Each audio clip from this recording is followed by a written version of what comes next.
Hello, hello. Are you obsessed with the Murdaugh trial? Do you find yourself trying to find a solution, trying to find a motive, trying to reconstruct the crime scene to make it all make sense? If so, you're not alone. Come along, and we're going to be discussing the cross examination and the moment that Alex Murdaugh decided to take the witness stand, and testify in his own murder trial. Now, before we do that, I want to go real quick to this question that the prosecutor has asked Alex, and it kind of made Alex say, I don't understand what you mean. Do you mean like, did I kill my wife? Do you mean like, what do you mean when um Creighton Waters said, "Are you a family annihilator?" And I saw this on Twitter yesterday about a family annihilator. It's a psychological profile, and I thought it was extremely interesting. So we're going to watch this real quick about this question when Creighton Waters says, "Are you a family annihilator?" in the past. Mr. Murdaugh, are you a family annihilator? A family annihilator? You mean like, did I shoot my wife and my son? Yes. No. Would never hurt Maggie Murdaugh. I would never hurt Paul Murdaugh under any circumstances. Interesting. I thought at the time when this happened, I was like, okay, I don't understand. What do you mean? Like, did I, just I had never heard this term before. So I was like, is he asking, like, okay, did you annihilate your family? And I didn't think anything else about it. But then I saw this on Twitter, and I did go um to the original link just to make sure it was a thing. It's a thing, and I didn't know. So we're going to read this together, and just it is astonishing how Alex does fit into this profile very, very much so. So let's go and read this part right here. In 90% of the cases, the family annihilator is a male offender coming from a good, respectable family with no criminal record. He's usually between 30 and 40 years old. This individual is perceived by the neighbors and friends as a dedicated father and loyal husband with a successful job in life. He usually suffers from a personality disorder such as narcissism or dependency and has a history of psychological problems such as depression, substance misuse, paranoia, anger, or difficulty to maintain a job. The main trigger for the killings is usually a breakup or financial hardship, but that depends on the different categories or subtypes of family annihilators. The MO for this type of killer is usually killing in their own house or in a secluded area chosen by the perpetrator by using a firearm, suffocation, or carbon monoxide poisoning, along with drugging the victims. Most of the family annihilators will kill themselves after the murders, but that is not a rule, and that depend highly on the motives behind the killers. The psychological profile of a family annihilator is very complex, and research is increasing within this field, and then it keeps on going and going and going and going. So I'm going to share this real quick. This tab here is where the original um, article can be found. Is an article by Bianca as Joni, and that is not me. I'm a different Bianca. So Bianca asked Joni if you would like to search for that article.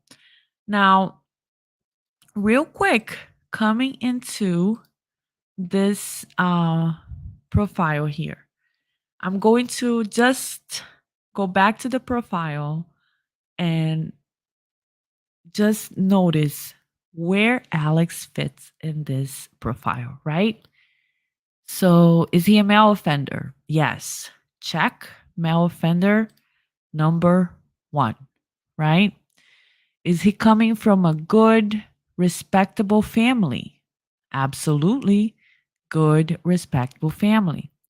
2, no criminal record. I don't think Alex had any criminal record.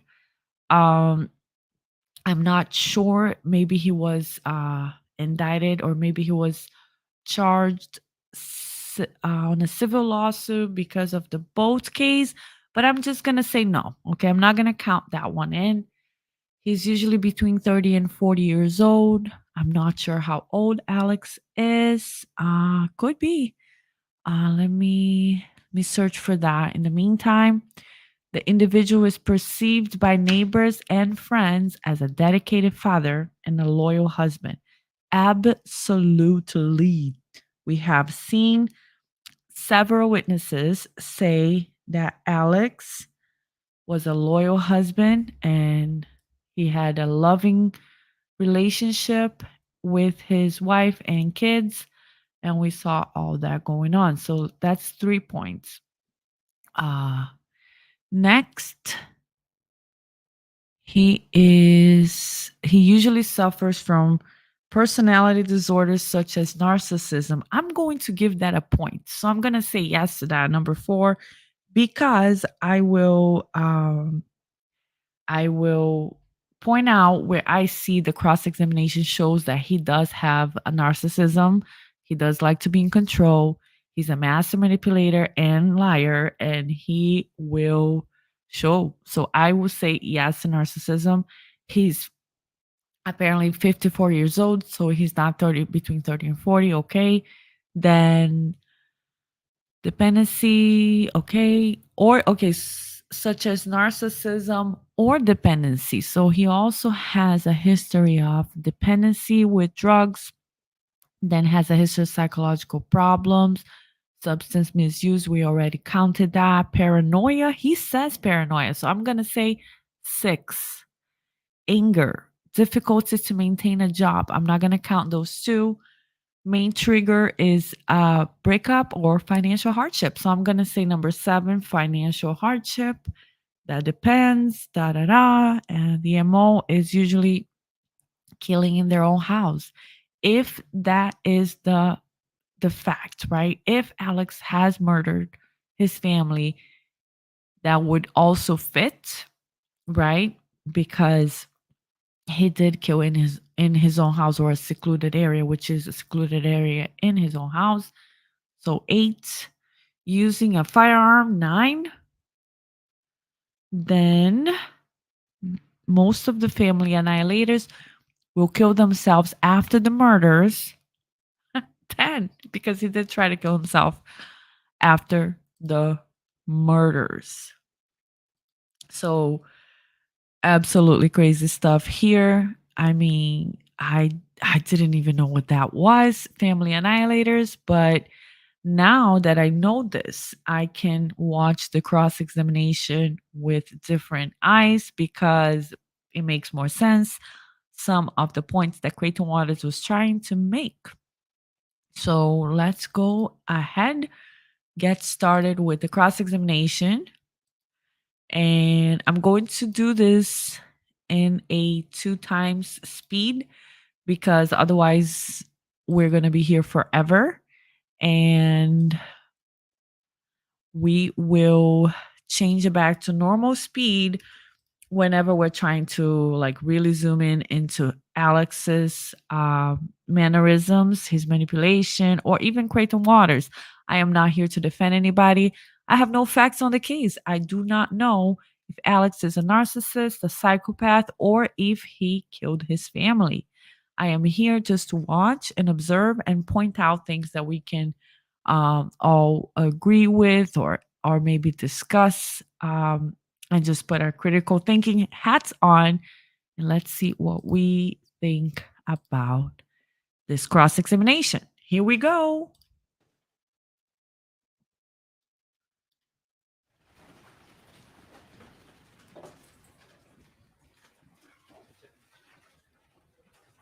Everybody's on 2 speed, which for South Carolina is like normal speed for the rest of the world. Let's see what's going on. Come on. Cross examination. Okay, maybe I'll speed it up a little bit here. I don't want to miss anything. Come on, Creighton. Lie for a year and a half, but you were never down at those kennels at 8:44. Would you agree with that? Did I it think all start? my testimony is important, Mr. Waters. Would you agree that that's an important part of your testimony? Sure. All right. And would you also agree Am I that the on first time mute? that law enforcement officers that you've talked to, and the prosecution, on. and here in open court, ever heard you say that you lied about Why can't we hear this? Hold on.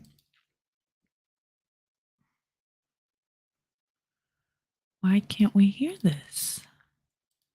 being in the kennels was today in this court? Yes, I'm Technical aware of that. difficulties.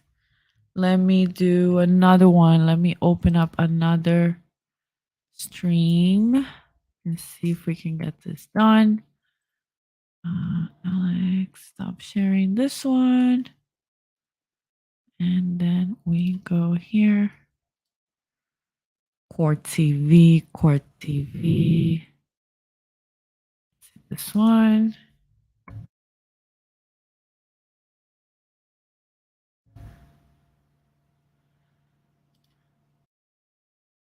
Oh.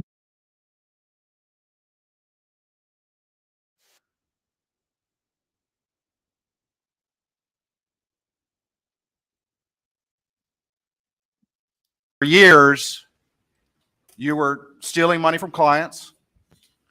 Yes, sir. Okay, I so I agree with guess that. I'll go back a And little that you bit were- again.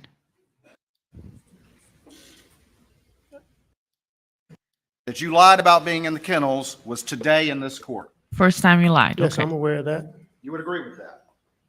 Yes, sir. All this time later, this is the first time you've ever said that. Yes, sir. And you would agree with me that for years, you were stealing money from clients, Yes, sir. I agree with that. and that you were stealing from your law firm, Yes, sir. I agree with that. and that had been going on since at least 2010. I'm not sure the exact date, but it's been going on a long time. I'll agree with All right, that. what's your best guess of the date? I'm not sure. I don't take a dispute with 2010. I just don't know that for sure. All right, sure about a lot of things. You don't know that. Is that correct? I'm fine with that date, Mr. Waters. I don't have any reason to dispute it. I'm just not certain of it. All right. Let's just keep on things that we may be able to agree about. And let's talk first about your family's legacy here in the legal profession, okay? So, about anything you want to. Good. Tell me about your great-grandfather. Was he the solicitor for the very circuit that we're in? Yes, sir. And what was his name? Randolph Murdaugh Sr. All right. What did he go by? Do you know? Randolph. Randolph? And did you ever get to know him, or did he pass before? Oh, no, sir. He got killed in 1940. And how long was he solicitor? 20 years. 20 years? Yes, sir. And then your grandfather, who was that? Randolph Murdaugh Jr. All right. And did he go by, what did he go by? Buster. That's who Buster is named after. And was he solicitor?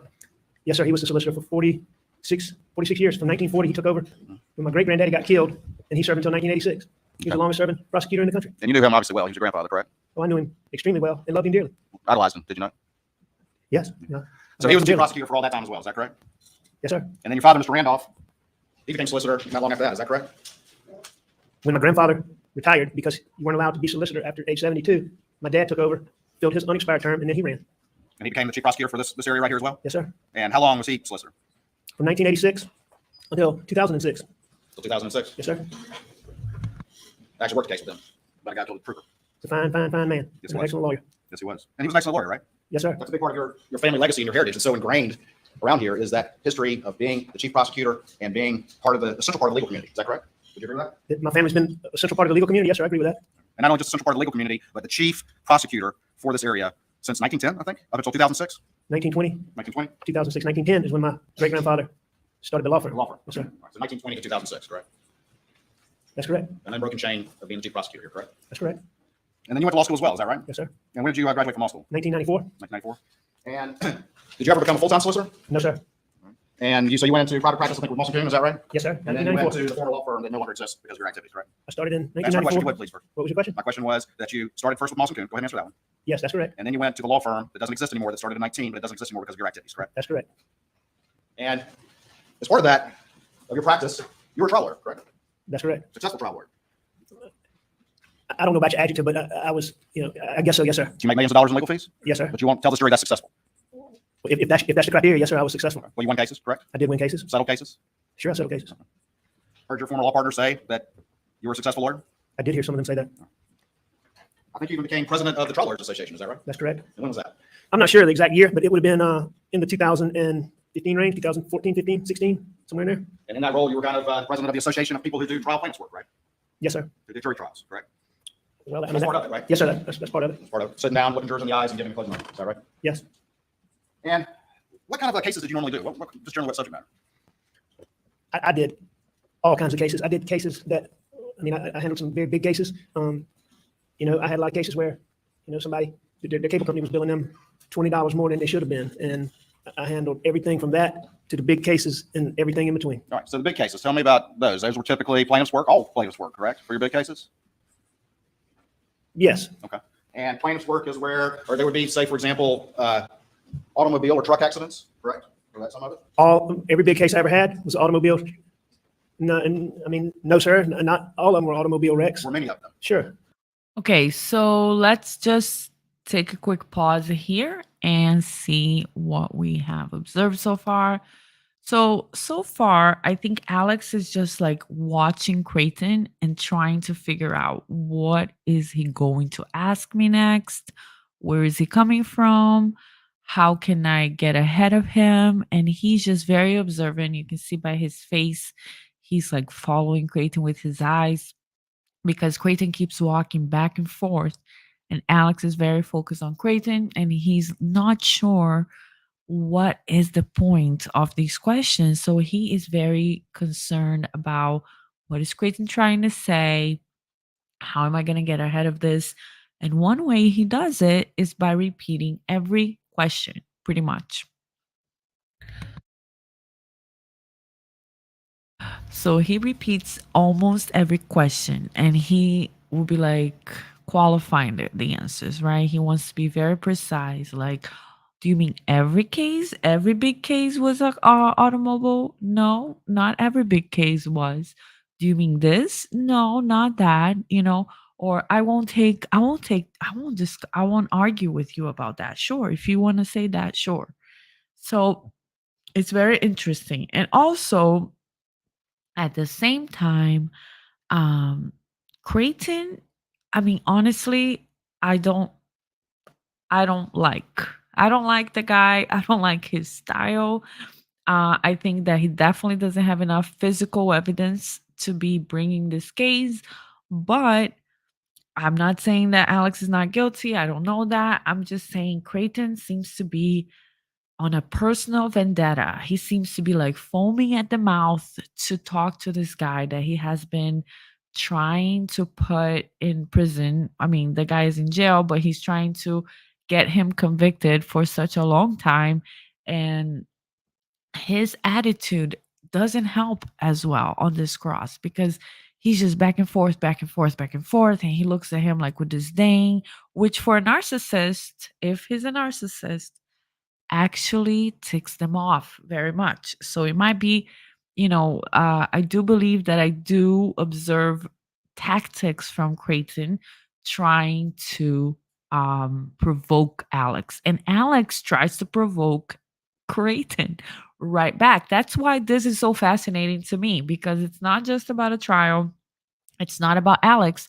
I don't know Alex. I have no interest in him, but it's about the psychology, the profile behind it, and everything that's going on in this courtroom.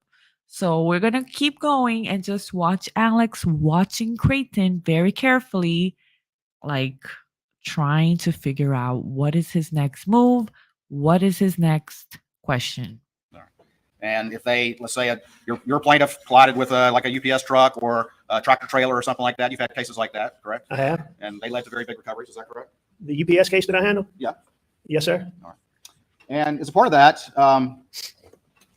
developing those types of cases, you were involved in investigating the facts of the case, correct? Yes.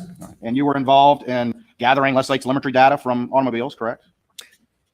telemetry data like you presented in this courtroom this week. Yeah. You never did that? I've never had a case specifically where the type data that y'all have presented in this case that I've used, but I've had data from automobiles. I've had From essentially their computer. OnStar data. I've had data from the black box, you know, but specifically telemetry data. I don't believe that I've ever had one of those. See, But he's OnStar trying to and black get box are ahead. correct. The question was, have you had case with telemetry data or with GPS data? And then Alex is like, wait, like you had on this case? No, because he's just trying to get ahead. Like, what is Creighton trying to say? What is his point? How does this question connect to my charges here? And how can I get out of it? That's his always probably the question that he has in his mind.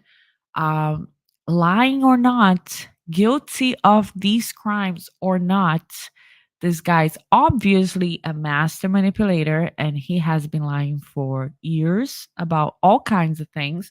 So the question must always be, how can I get out of this one? How can I get out of this one? More so the black box event recorder. I mean, many times in a wreck, the event recorder will go back and tell you things leading up to the wreck. Sure. So, and I've been in numerous cases where. And those he's were very wrong. detailed and very And you've had cases specific. where cell phone evidence was relevant to your case? Sure. People's call logs were relevant to your case? I have had those. Cell tower location was relevant to your case? Yes. Computer evidence was relevant to your case? I'm sure I have. Yes. Yeah, he's a lawyer. We know And when did you that. start with the law firm?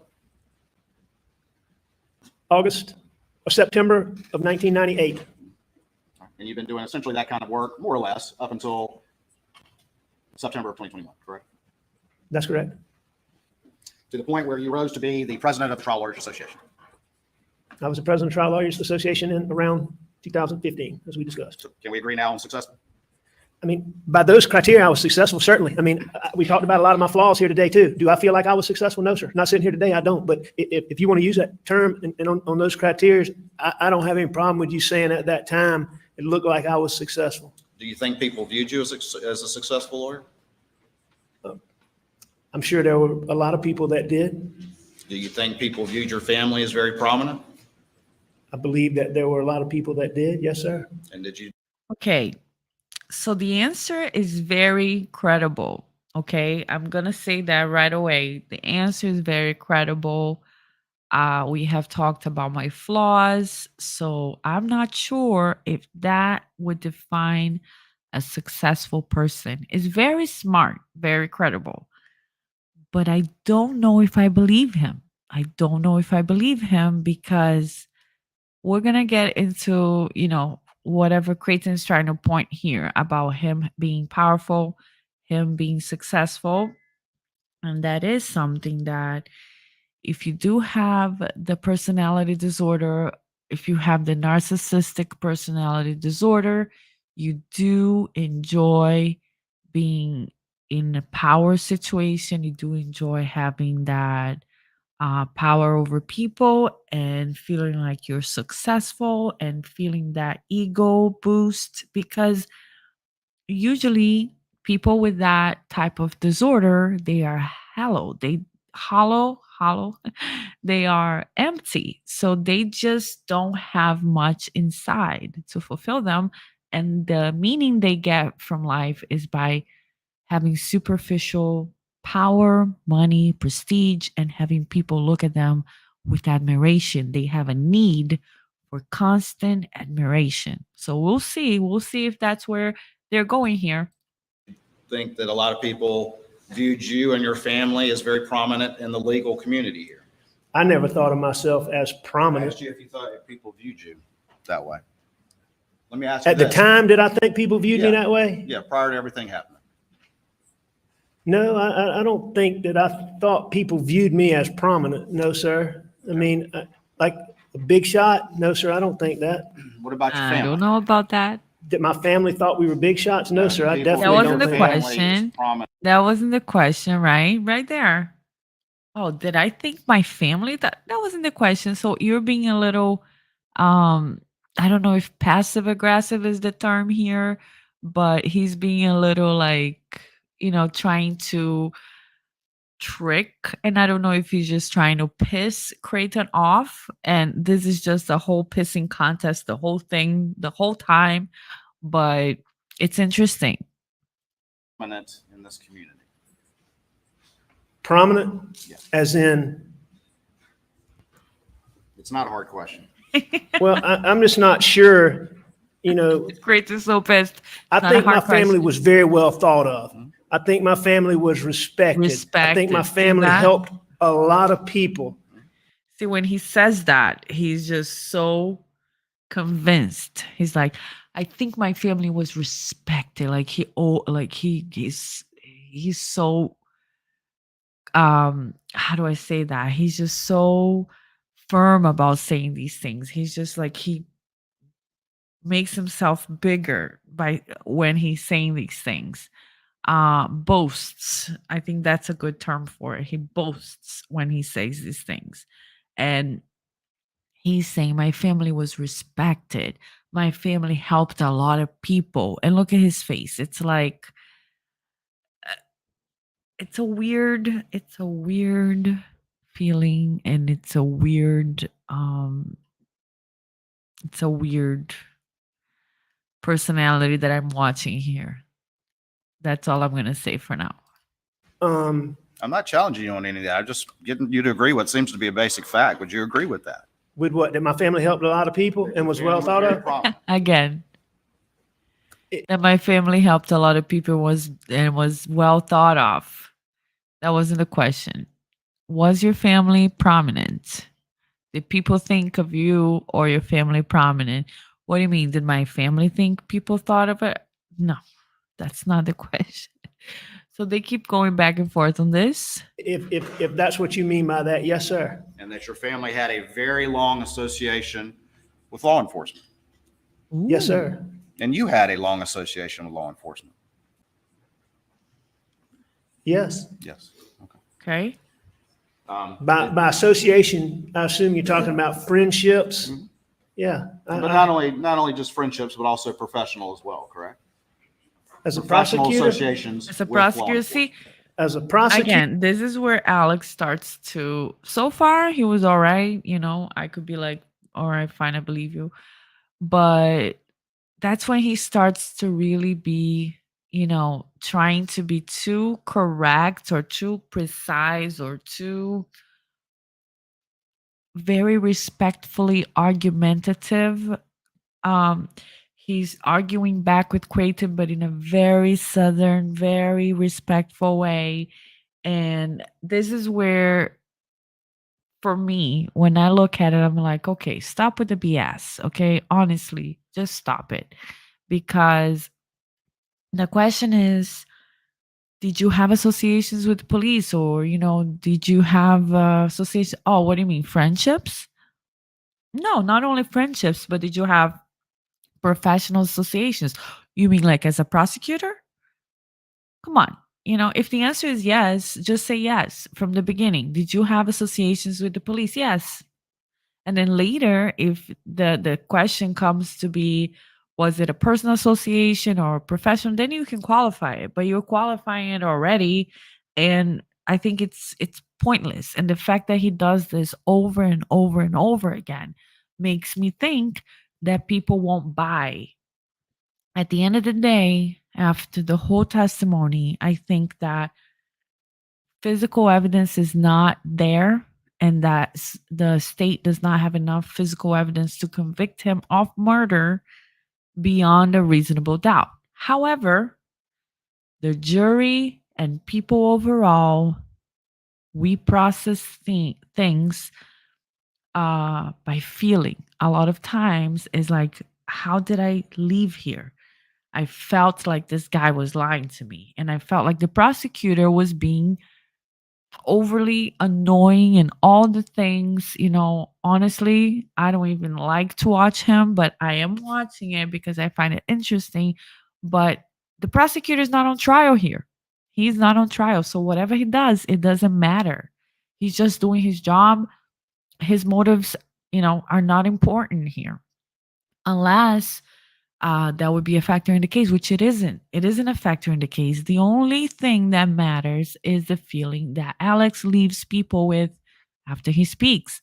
And these combative things, like repeating the question or trying to qualify a question, even though it doesn't matter the qualifications, because you're going to answer yes anyways.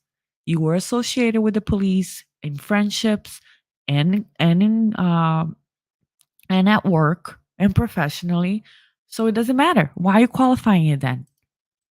Prosecutor It makes or you look as a like you're civil lying. attorney? Right, okay, let's talk about civil. Did you It's have like a association with the civil pathological case? liar thing, because you Sure. don't need I to mean, lie about as little we things discussed, like a that. lot of cases that I handled were wreck cases, or might be a train wreck or tractor trailer, but there were a lot of highway patrolmen involved. There were a lot of local law enforcement involved. So yeah, we dealt with a lot of law enforcement in the civil Period. practice. All right. And then you also mentioned that you were a prosecutor as well, correct? I was a volunteer assistant solicitor. Did you or your family or your law firm ever have events or parties or social affairs in which the law enforcement community in this area was invited? Sure. Yes. Right.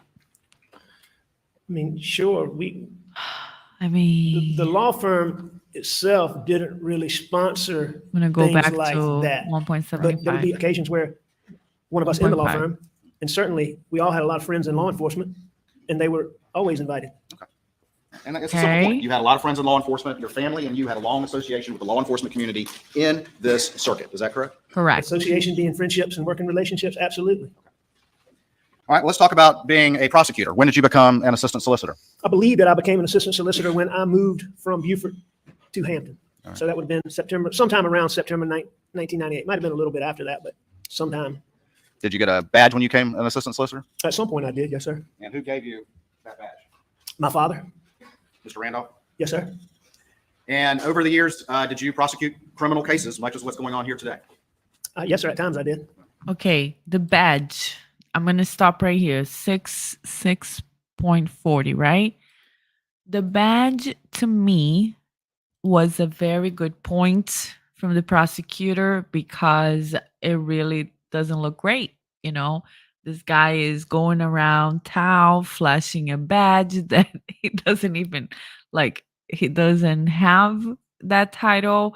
He has blue lights as if he were a cop or something in his car that he had installed. What do you mean you have installed? Oh, I had it installed. You know, I have blue lights in my car. So all of those are great points. Now, the prosecutor takes forever to make those points. And that's where I think he loses. He loses because it's annoying. And people are just like, nowadays, people don't have a lot of attention. It's like attention spam, few seconds. Then that's it. I'm done with you.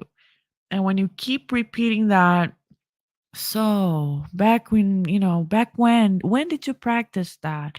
Were you a volunteer prosecutor? Oh, okay. So your dad was this and your grandpa. Just get to the point, Creighton. And I believe that I prosecuted from 1998 to 2001. I believe that 2001? Keep going, I'm sorry. 2021. I'm sorry. So And he keeps 2021, from 1998 to interrupting 2021, Alex, which I believe is I was also involved in annoying. 5 jury. I believe there were 5 trials. 5 trials? Is the best that I can remember, and Yeah. all with my dad. That was really the purpose of me being assistant solicitor, was get to spend time with him, do things with him. Sure. Yeah, because I'm such a 5 jury trials family over all that man. time. You had a badge that entire time, is that correct? I had a badge for a big part of that time, yes, sir. You actually had 2 badges, right?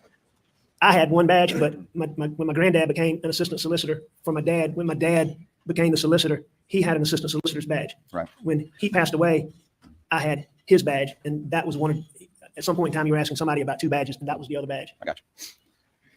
You said you did 5 criminal jury trials as a prosecutor, correct?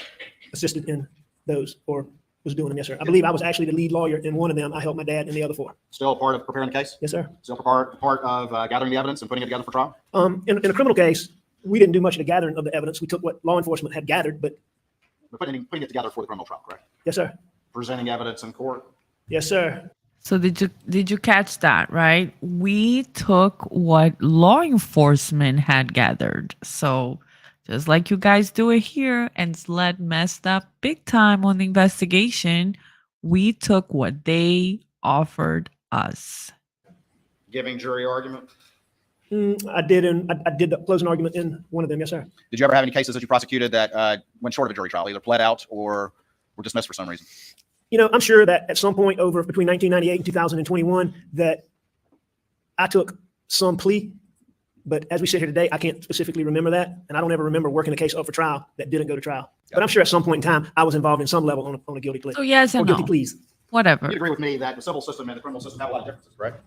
A lot of differences and a lot of similarities. And a lot of similarities, and that's where I was going next. So fundamentally, it's about analyzing the evidence, preparing for trial, presenting that case, and making the argument to the jury, correct? Okay. That's a big part of it. And would you agree with me that as cases go on, or as you are preparing for trial, that you analyze the evidence that's been gathered by law enforcement and present the evidence that that supports your case, correct? That's just part of it. Presenting evidence that you deem favorable for your position. Yeah, that you analyze the evidence and then you put in the evidence. He said that support your case, but then Alex, real quick, Alex thinks very quickly. He says, wait, gather evidence that support my position? That supports your case. It's an ongoing process. Yeah, Agree with that. that's part of what you do. And same thing in a civil case, right? As you go along, you may have evidence, but you ultimately analyze that evidence, and some evidence makes the cut and some of it does not. Is that fair to say? As far as what you're trying to, I think we Simple agree on question. that. We would agree on that. I think so. I'm not exactly sure what your question is, but I think I you're understand trying it. to say. I'm just asking you that as a lawyer, as you've been since 1994, is that right? That's correct. It's a simple question. You analyze the evidence that's been gathered, whether civil or criminal, and then present that in court. Is that correct? He looks so Yes. funny All right. fast. part of what That you is an do. ongoing process as you prepare for a case. Is that correct? An ongoing process as you prepare in criminal courts or civil courts? Either one. Well, maybe there's a See, he does it again. What do you mean, civil or, but then he does, in this instance, have a very, very good qualification, I think. distinction because in civil court, you have the deadlines. And so you aren't allowed to gather evidence during a trial or a week before a trial. Like you did. Or, for instance, if this was a civil trial and we found that OnStar data during the third or fourth week of trial, you wouldn't be able to use it. 'Cause you Exactly. passed deadlines. But in Okay, a criminal Creighton. case, you are able to use it. But you would agree that none of that was the fault of anyone on this side. Oh, okay. So it wasn't my fault, right? So he took the bait because Alex did this to provoke Creighton. Alex did this to provoke Creighton, and Creighton took the bait, and he's like, and look at the attorney's face, her face. She's like, "Whoa, turned out for what?" This guy has the hand in his head, like, oh shoot. But that was a very good point from Alex because he's just showing one of the mistakes that were done in the investigation. And Creighton, instead of just passing it by, he's taking the bait and he's trying to explain. It wasn't my fault. It wasn't our fault, right? At the table, that GM initially responded they had nothing, and then responded all of a sudden that they did. I don't have an opinion, and that's certainly not anything I'm intending to convey. You talked to this jury a lot about that. Sure, Alex. You just mentioned that, but you don't have an opinion. And certainly it is not what I'm trying to convey. You know nothing about that particular part of it. Is that what you're telling us? Help. You talked to the jury a lot about the GM data, but you're telling me that you're unaware that the GM initially responded to law enforcement's timely request and said they didn't have that, but then in the course of the trial, all of a sudden came up and said, you know what, we found something, and that's the reason why Explaining we're again. late. You're saying you don't know anything about that after talking to this jury about that? I don't know a single thing about that. I know that y'all represented that to the court, and I don't have any reason to doubt it. But I don't. And you would agree that that's generally consistent with the telemetry That data. was very passive aggressive, right? That is the definition of passive aggressive because he's like, I have no reason to doubt it. But I mean, that's what you said to the court. I mean, I have no reason to doubt it, but I am bringing it up really quick just to remind the jury and everybody else that you guys just introduced this evidence in the middle of the trial. That the FBI did, correct? The OnStar data. The OnStar, I think the OnStar data and the telemetry data are totally different. All right, you don't think they're generally consistent with one another.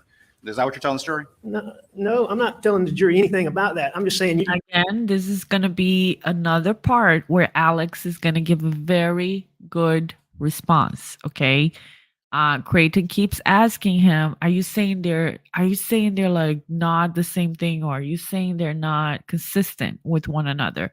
And Alex is saying they're two different things. And he explains it very well. He says, one says when the car is turned on and turned off.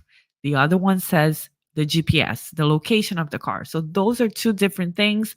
But no, they don't contradict one another, if that's what you're asking. Do I think they're consistent? I think the OnStar data tells one gives you one set of information, and the telemetry data gives you another set of information. You don't think they're consistent? I mean, you talked about it to this jury. I think we're struggling on what seems to be a fairly simple point. It's not simple. This one is not simple. Stop with that. Mr. Waters, I'm just trying to answer your question. Right. And so I'm not trying to be difficult. You are. My understanding of what you're referring to as the telemetry data is when the car goes into park and drive and that sort of thing. Is that what you're referring to? Yes. And the GPS information is telling you where a vehicle is on a certain path Correct. and what direction it's going. So I think that they're two different types of information. The question was, were they consistent with one another? I guess so. I don't think they contradict each other. All right. Thank you. All right. So Creighton understood that this was a bad line of questioning because he was like, okay, thank you. And he's just going to move on. Alex won You were that the one. breadwinner for your family, correct? For your immediate family. Yes. And Breadwinner, okay. that included obviously for Maggie, correct? I'm sorry? That included for Maggie, correct? Absolutely. And in large measure for Buster and Paul as well. Would you agree with that? That I was the The breadwinner. primary in large measure? breadwinner, yes. No, I was their source of. I was the source of income for Maggie, Buster, and Paul. Okay. So why would you say no? He's saying, are you the primary breadwinner? Yes. He's like, no, I was the primary income earner or something. I mean, I guess as they got older, then he there's keeps some going. point where Blah, Buster blah, had a blah, job, but I mean, I would still consider myself the provider for them at that time. Again, there's no trick here. I'm just trying to No ask this as a trick. question. Mr. No Woods, trick I here. don't think that was a trick. So So you were the primary. Of course, it is a trick. Everything the prosecutor is going to say is to try to trick you. And you know it. I know it. Everybody knows it. But we're going to play this little game where we're so cordial to one another. There's no trick here. Oh, sir, absolutely. I never thought it would be a trick. Primary breadwinner. We can agree on that. yes, correct? sir. Go ahead. Give me 1 second.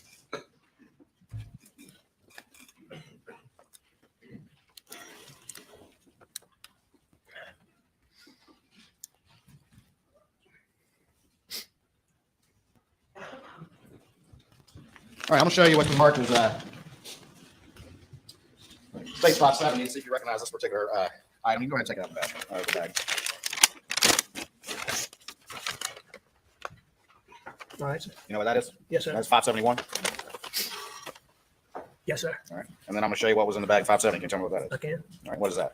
Which one? 570. What is that? All right. 571 is what I would consider to be my badge. All right, and then what is this one right here, which is 570? Okay, 570 would be the one I told you about, was my grandfather's badge after he retired, and he became an assistant for my dad. Your Honor, this time I also states 571 and 570 in evidence. Yeah, I admit it. All right. Where did you keep 570? The one that was your grandfather's? It didn't have a single place that it was kept. You know where it was recovered by law enforcement? No, sir. Would you dispute if it was recovered out of the Mercedes you were driving on September 4th, the day of the side of the road incident? No, I believe that. Yeah, the Elmo, please.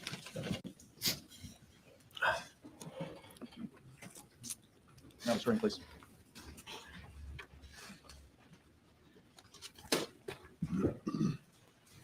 And 571, where'd you keep this one?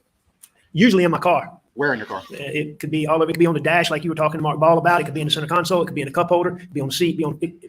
Usually in the front seat, but in my car is where I try to keep it. All right. And when you had it in your dash, would you have it face up or face down? I didn't have any particular manner in which I stored it anywhere. There was no rhyme or reason to it, is what you're telling the jury? How you had it in the dash?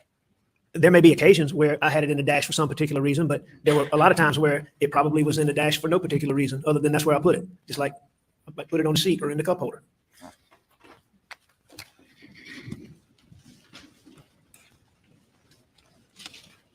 You said there were particular reasons why you might put it in the dash. What would those reasons be? Man, it could be any number of things. If I'm going somewhere where I want somebody to see it, then I would put it in the dash. If there's another reason for somebody to see it, like for instance, if I get pulled over, I might have it in the cup holder so an officer could see it when he walked up. Why would you do that? Why would you have it in the cup holder? You're not saying you're on official business, are you? No, I'm not saying I'm on official business. Why would you want it in a cup holder if you got pulled over? Because I found that law enforcement oftentimes is friendlier when you're in law enforcement. When you're law Whoa, enforcement. when you're in law enforcement, they're friendlier. Are you law enforcement, Mr. Murdaugh?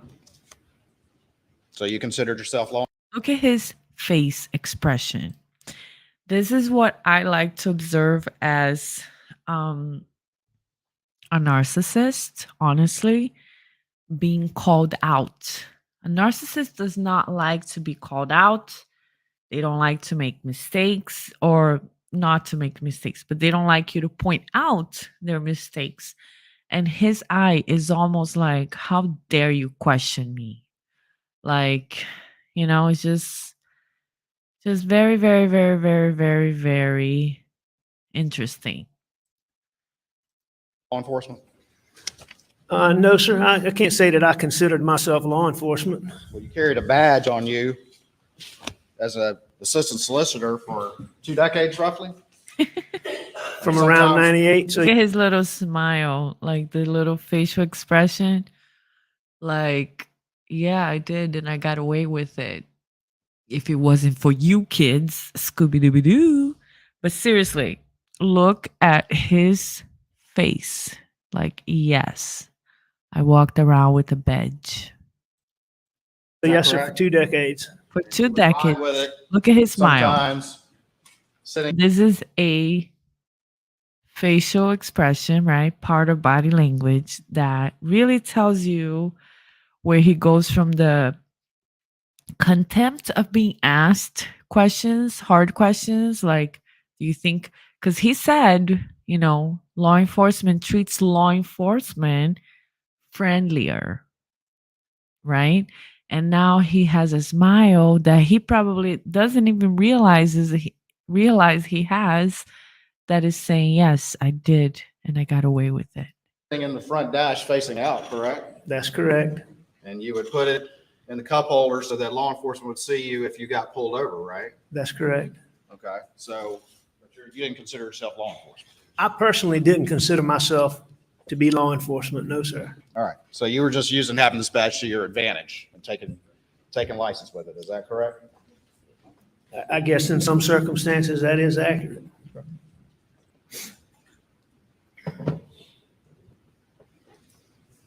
Look, look at Jim. Poor Jim. Oh my goodness. Jim looks like he's defeated, and he looks like he's exhausted, and he looks like he's thinking, why did I ever become friends with this guy? And this guy is a piece of beep. And I don't know what's going on. Like, Jim just looks so sad.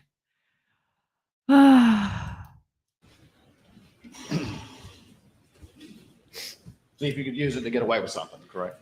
So I'm gonna So make better it a treatment if you little got pulled. faster here, because Jim Creighton's gonna say the same thing better over and treatment if over I got and pulled over over? again. I mean, that's probably a fair statement. That, yeah, if somebody in law enforcement saw that, yeah, I'd say that's true. Look at the law enforcement. They're like, oh, really? Thanks. Did you have to take an oath when you got that badge? No, sir. You didn't? Not that I remember. I don't. I certainly don't recall taking one. Like, so going somewhere and Yeah, taking a Raising my note. hand. Raise your hand and saying, I promise to do my duty fairly and with integrity. You never had to do that? Mr. Waters, if I did, I sure don't recall it. I mean, it was a very informal process when I became a volunteer assistant solicitor for my dad, and then when I continued with Duffy. I mean, at some point, if I took any oath at all that I can remember, it would be on some paper that I may have had to sign, but I don't specifically remember doing that. All right, well, let's talk about it. Let's go back to 571.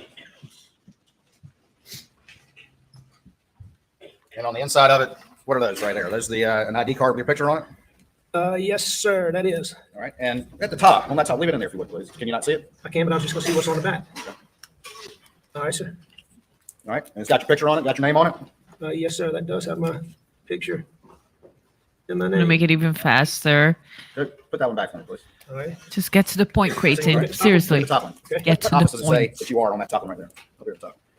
State of South Carolina solicitor, the solicitor of the 14th Judicial Circuit. It says that as solicitor of the 14th Judicial Circuit, I do hereby certify that, and it has, Your name. right? It has all that data. What position does it say that you're appointed to? As the, okay, it says that as solicitor of the 14th Judicial Circuit, I do certify that Richard A. Murdaugh was on July 1st, 2013, appointed as the deputy solicitor of Allendale, Beaufort, Colleton, Hampton, and Jasper counties in and is authorized to enforce the laws in the 14th Judicial Circuit of South Carolina. Awesome. Hold it back. And yes, sir. Signed by Duffy Stone. Signed by Duffy Stone. So deputy solicitor, is that correct? I was never a deputy solicitor, Ms. Waters. That's what that says, but I've never been a deputy solicitor. Unless deputy solicitor is, I was a volunteer assistant solicitor. As far as I know, Sean Thornton has been the only deputy solicitor that Duffy Stone had. That's a simple point. It says deputy solicitor, but deputy solicitor is a higher rank than assistant solicitor, correct? Do you understand? That's what I think. And that was Sean Thornton. I've never been deputy solicitor, even though that does say that. All right. I agree with. And that was signed by Duffy Stone, not by me. I understand. This is what was given to you. That's what was given to me. This whole long thing at the beginning about whether or not you got an association with the law enforcement community, but this was given to you not by your father, but by a successor, correct? Well, no, sir. I believe we got to this because you were asking me if I took an oath, and I don't remember taking an oath. And then you started asking me about these things. Okay. And you agree that this card says deputy solicitor, right? I agree that card says deputy solicitor. Would you agree with me that it says on the back that it is reposing special trust and confidence in your ability, care, prudence, and integrity? Is that what it says on the back of this? I mean, if you're, no, sir. I mean, I trust if you're reading that off the back of that, I assume that it does.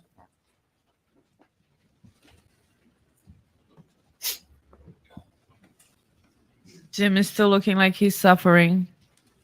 He's saying something to Dick and almost screaming, and this lady's laughing. I don't know why he said, I want to know. I want to You were know. reading off of the Tell one me. that the one that Duffy Stone gave me, correct? Yeah, and the one at the top. Why is this guy? I think he's like the lead investigator or something. Why is he sitting at the prosecution table? Like, he's no prosecutor. What?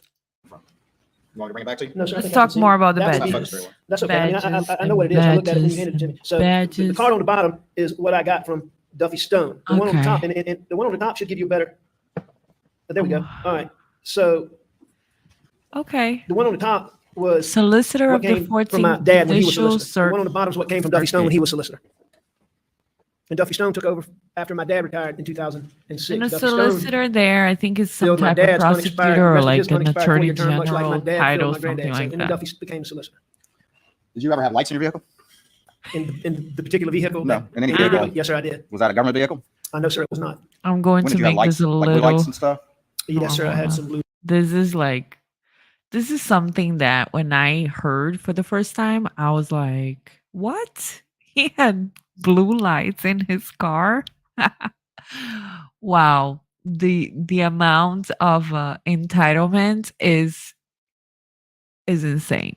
So let's hear him talk in a normal speed about the blue lights in his car. When did you have blue lights? And let me remember, you did 5 cases over 20 years. Look at him Yeah. smiling. The smile is like, yeah, I did. Had blue lights in your vehicle, but it was Look at the smile, guys. Seriously, he is smiling here. Okay. This is the face of a narcissist. And I don't know Alex is a narcissist, but this is a sign for me because it shows that he has a smile on his face, a micro expression of a smile when he is confronted with getting away with something. Okay. Let me go to a document I have here real quick. I'm going to share this tab with you. And this document is just something I copied from this book on the left-hand side here called Psychopath Free. It's from Jackson McKenzie. Okay. It's talking more about emotionally abusive relationships. Okay. But these are 30 red flags, and I do highly recommend this book for anyone who thinks that, you know, they're in a relationship, not only romantic, but with anyone that might be a manipulator or a toxic person. Now, here it talks about gaslighting. Gaslighting is one of the big signals, right? The big signs that you are dealing with someone who is a toxic person. There are many personality disorders that are included in this book or in this title, right? So for a narcissist or a sociopath or somebody who is considered a psychopath, which is not really a official term, but it's somebody who's usually has an antisocial disorder. Gaslighting is blatantly denying their own manipulative behavior and ignoring evidence when confronted with it. They become dismissive and critical if you attempt to disprove their fabrications with facts. Instead of actually addressing their inappropriate behavior, sometimes it becomes somebody else's fault.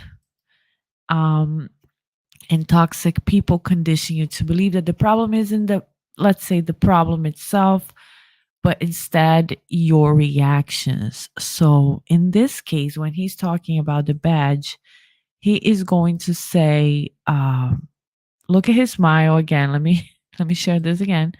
His smile is just like, and he's going to say somebody else installed it and somebody else approved it, right? He's not going to say, yes, you know what? I took advantage of a lot, and I shouldn't have um, broken the law in pretending to be an officer of the law when I wasn't. So the problem itself is being ignored, and he's just smirking here, like, I got away with another thing. So it's something. Let's go. It was your private vehicle, correct? Well, it was the vehicle that I drove. It was law firm owned vehicle. The law firm's own Look at the vehicle. word salad. Okay, so word salad. Let me share this. What does word salad mean? Refers to random words or phrases linked together in an often unintelligible manner. Often a listener is unable to understand the meaning or purpose of the phrase. So I wouldn't say he's doing a word salad here per se, but he is very just the way, look at this attorney's face. She has both of her eyebrows raised, and because this guy closed his eye, this girl here, she's like, what? So it wasn't your car, but it was the company's car. Like, people are just in disbelief about this guy's ability to just explain everything, have an excuse for everything, just keep talking, keep gaslighting, keep doing the word salad thing, keep doing the thing, keep just doing the thing, Alex, because the more you talk, the less people believe you. I think if he wasn't a narcissist, right? Which I have no proof he is, but if he wasn't a narcissist and he was able to humbly just answer the questions that Creighton is putting for him to answer, with Creighton's attitude and his disregard and disdain for the narcissist, for Alex just needs to be above it all. He just needs to show that he has the final answer, that he has a good explanation. And I think that Creighton is being kind of an A beep here.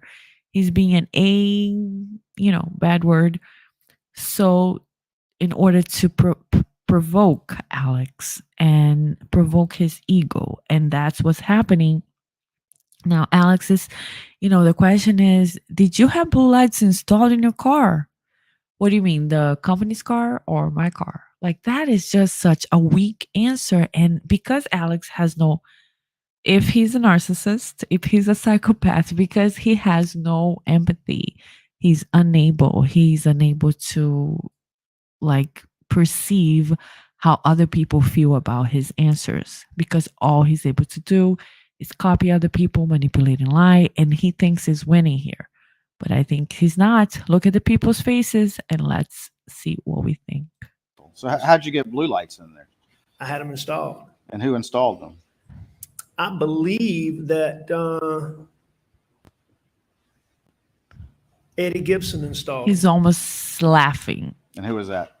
He's the guy who apparently does blue light work for most He's almost laughing, y'all. of the sheriff's departments in the 14th Circuit and a lot of the police departments.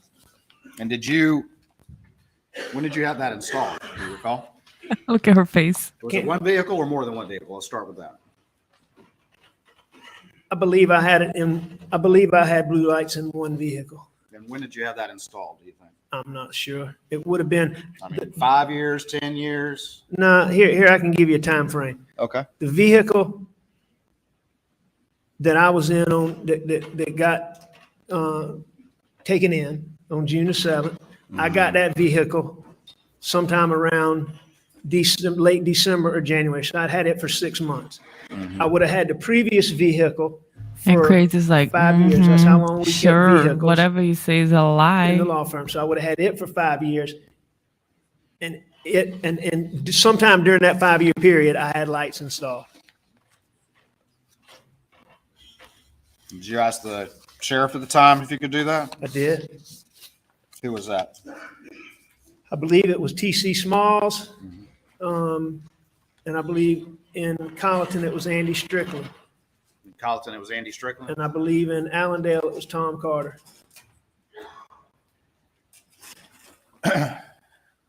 Were you friends with Andy Strickland? Yeah, I was friends with Andy Strickland. And you said, hey, I'm going to get some blue lights installed in my vehicle. And he said, that's cool. Or words to that effect. I mean, that doesn't sound like the words that he would have used or I would have used, but I certainly asked him and he certainly said it was okay. So here's another trait of a psychopath / narcissist. And the context of this from the book that I mentioned is more towards relationships, but it does apply to a lot. Here's side number 10. It says, you are the only one who sees their true colors. No matter what they do, they always seem to have a fan club cheering for them. The psychopath uses people for money, resources, and attention. But the fan club won't notice because this person strategically distracts them with shallow praise. Psychopaths are able to maintain superficial friendships far longer than relationships, okay? So they're able to fake that friendship with other people and use them for their resources. And when Alex is explaining here that he had the blue lights installed in his car and that he asked the sheriff and the sheriff said, oh, okay, of course. Creighton is like, how? Like, how does this work? And Alex is just like so proud of himself saying, yeah, I asked him and he had no problem with it.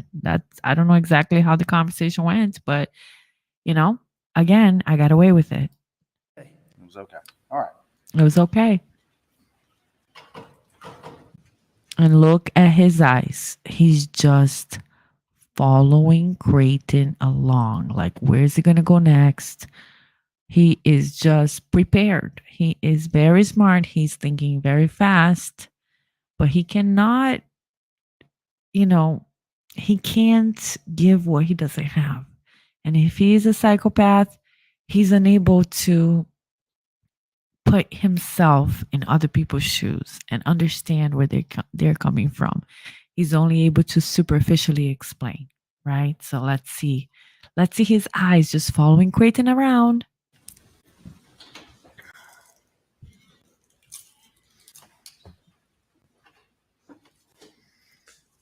Along with Sheriff Smalls. Okay, this was a silence moment. There was no question pending, but Alex just can't stay quiet. And he put his head down, and he was like, shoot, that's not going to go well. And then he decided to talk a little more. My Suburban. Let's see that again. Yeah, this is my Suburban that y'all have. Okay. Does that look like where your badge was on the day of the incident? I have no idea. You don't recall putting it there? No, but I don't take issue with the fact that it's. I don't take issue with the fact that it's there. If that's if that's how they say it was, found it. And that's a picture. Your Honor, Dr. States 507 in the evidence. Yes. Submitted.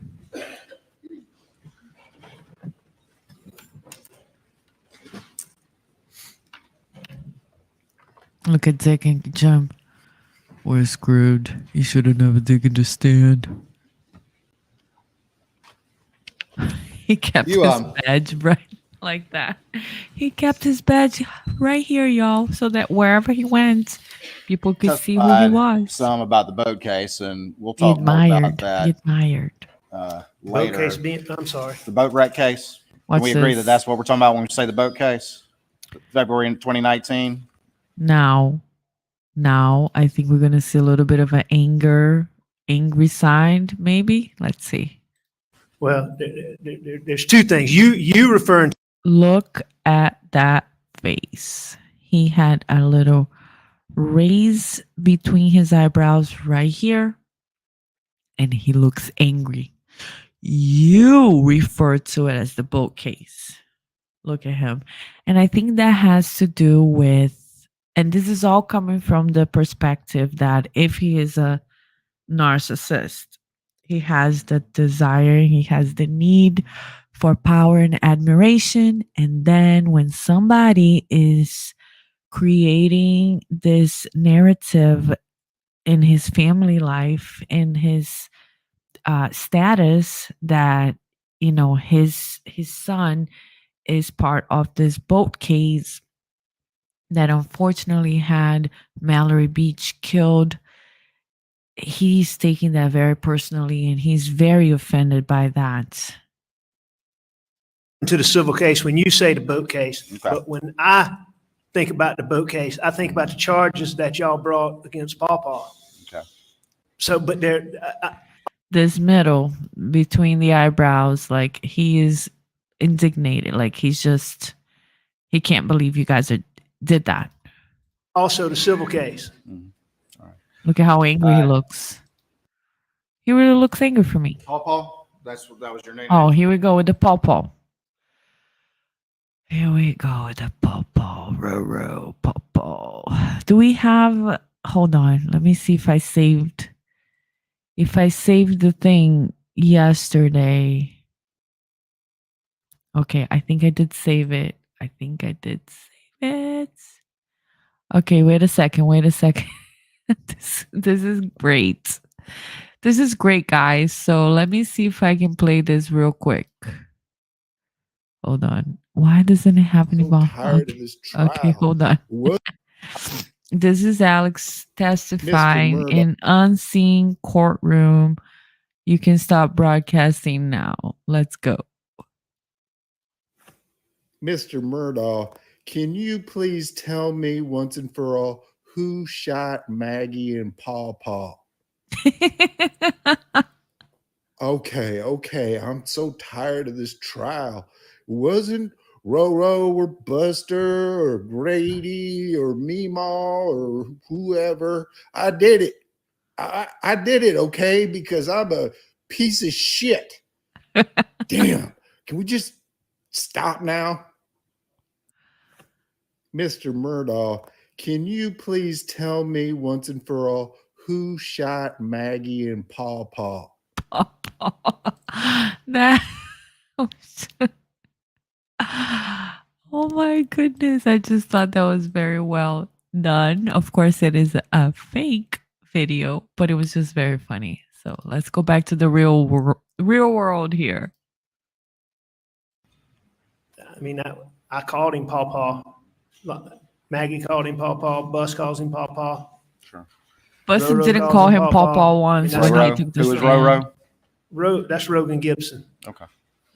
And Let me this see the jury, of course, people's has faces. heard Okay. multiple recorded statements of you during the course of this. Did you ever refer to Paul as Pawpaw during that? She's laughing. I don't know Do you recall? how I referred to I can say Paul if you prefer that. No, I Now that is just Alex being facetious and just saying, "Oh, does it bother you, Creighton? I can call him whatever you want." And he is just a passive aggressive, like, I'm not buying it, I'm not buying that you're just this innocent guy saying, "Oh, does that bother you?" It's passive aggressive. I can see through it. Can you? you can call him whatever you want. I'm just asking you if you ever called him that during the course of that entire investigation? Or is that also the first time today, at least publicly? Is today the first time I've called my son Paul? No, sir, that is not correct. Have you ever called him that on all the recorded statements that this jury has heard? I don't know. You ever called Rogan Roro? I And called all him the Roro recorded statements. all the time. In the recorded statements, did you ever call him that? I don't know. I mean, I called him Rogan also, so I don't know. But I'm happy to call him Rogan, and I'm happy to call Paul. That wasn't the point, but okay, All fine. right, well, let's talk about, and I'll be specific with the boat wreck criminal case and the boat wreck civil case, okay? Is that Yes, sir. fair? Yes, All sir. right. And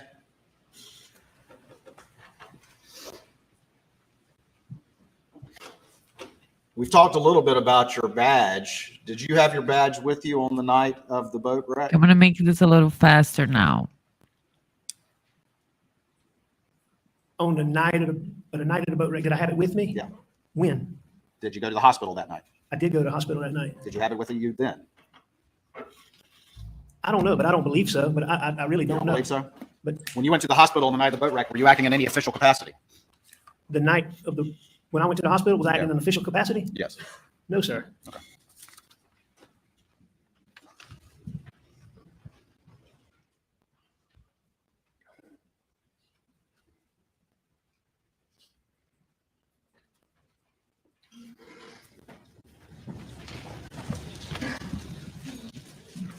I'll show you what's been marked as States 569.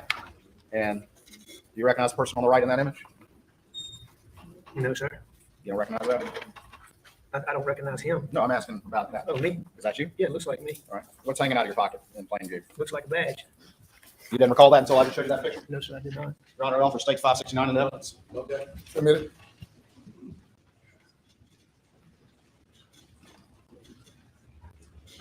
That's you in the white shirt, is that right?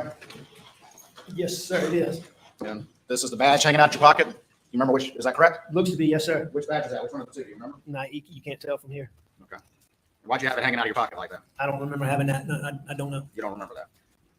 I don't remember that. No, sir. Did you generally walk around with your badge hanging out your pocket? Generally speaking, no, sir, I did not. Or only when you wanted some advantage from it? Did I Did you want some advantage from wearing it like that? hang it out in my pocket when I wanted an advantage? Yes. I may have. Okay. I certainly may have. What advantage did you want When? then? I don't even recall this, Mr. Waters, but if I was wanting some advantage, as you say it, I guess, and I don't remember this, but I guess I would want, as I said, a badge has a warming effect with other law enforcement. And so Warming if I was effect. seeking any advantage, as Ah. you say, then I guess that would be what it was.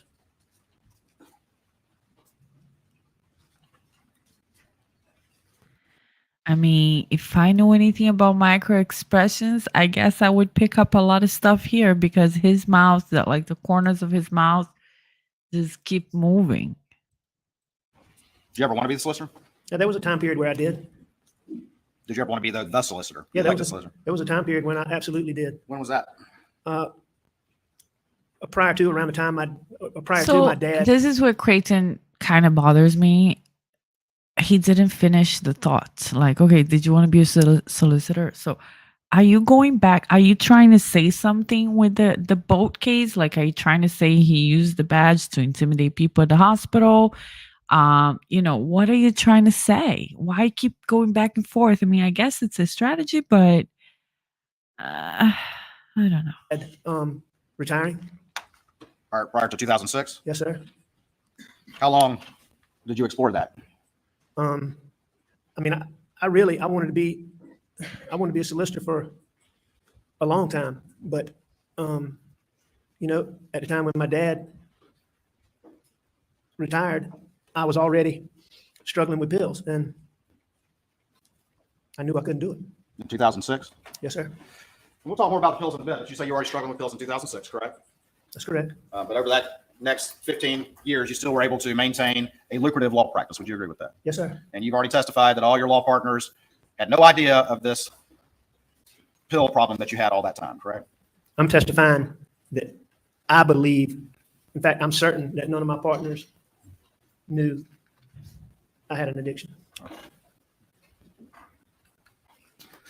That night of the boat wreck, you say you don't remember putting your badge out, correct? No, I don't remember. I don't even remember having my badge. Do you remember going around talking to the kids, the other kids that were on the boat? Yeah, I talked to some of them. You remember going to do that? Yes. And was your badge hanging out when you did that as well? You know, I wouldn't think so, Mr. Waters, but like I say, I don't think so. Right. So it just comes naturally to put your badge out when something like this that you don't even remember why you did that. No, I don't even remember having my badge. And I specifically know that I didn't use the badge. You know, did I mean to do this? I'm not saying that I didn't, but I don't know if I was putting it in my pocket and the flap, you know, you notice that the flap is not Velcro down. I don't know. I don't have a specific memory of that. And I never went around, you know, acting like I was on official business. So you're saying it might be an accident that your badge was hanging out there. I'm saying that I have no memory of that whatsoever. Right, well, you never use these badges as like a Okay, I'm gonna put right? this on normal I speed did. again because I I did. think this is an interesting not the words. The words are not what is interesting me in this part of the conversation. It's just the fact that Alex is giving a very coherent answer as usual, right? He's giving a very coherent answer. I don't remember this. I told you I don't remember it. Like if my badge was like this or like that, I don't know. I don't remember doing it. So how can I answer?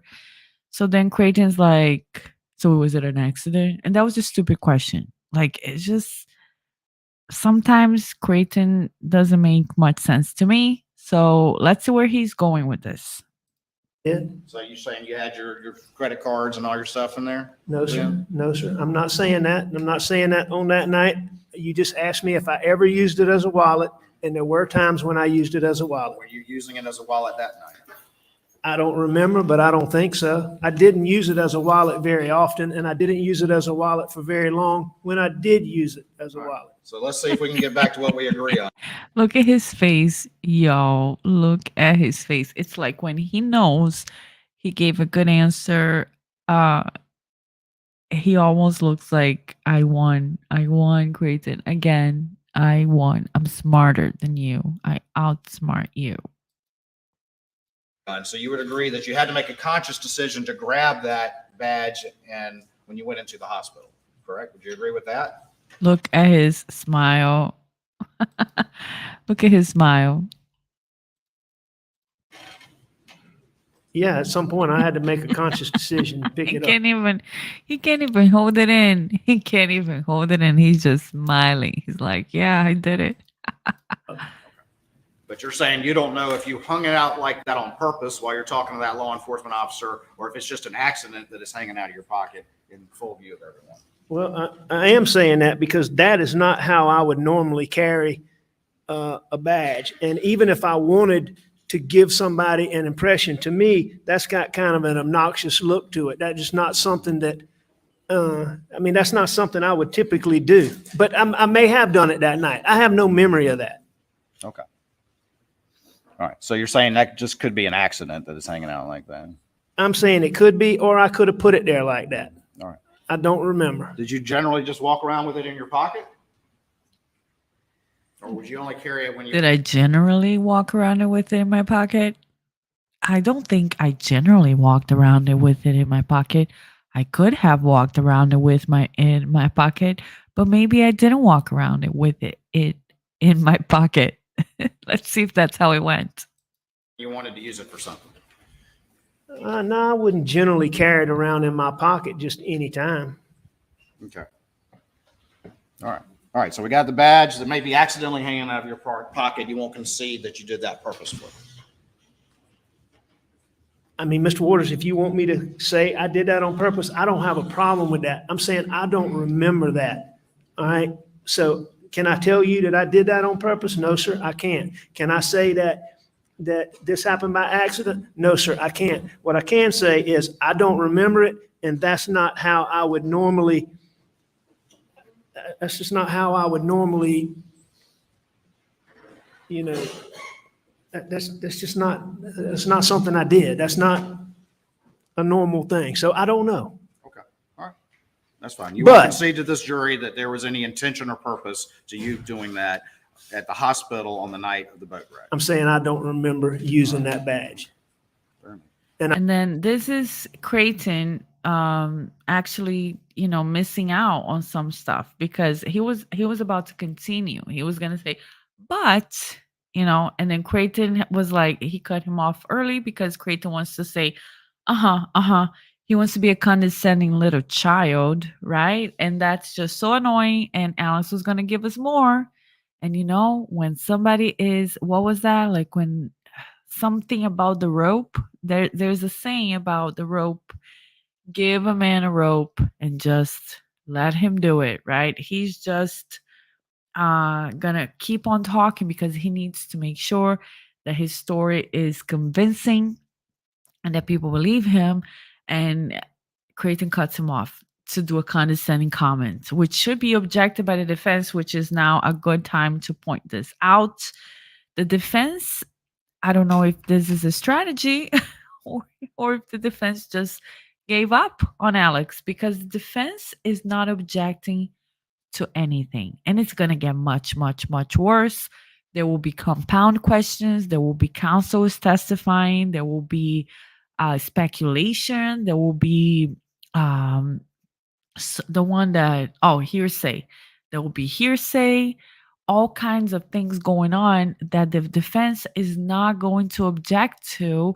And I don't know if this is strategic or because they want to let Alex defend himself because he's an attorney and he decided to take the stand, or if the defense is just like, I'm not going to object, not to call too much attention because we have nothing to hide, or if the defense just gave up on Alex and is letting him, hang himself so that they don't feel guilty when he gets convicted, if he gets convicted. So I don't know. And I specifically remember,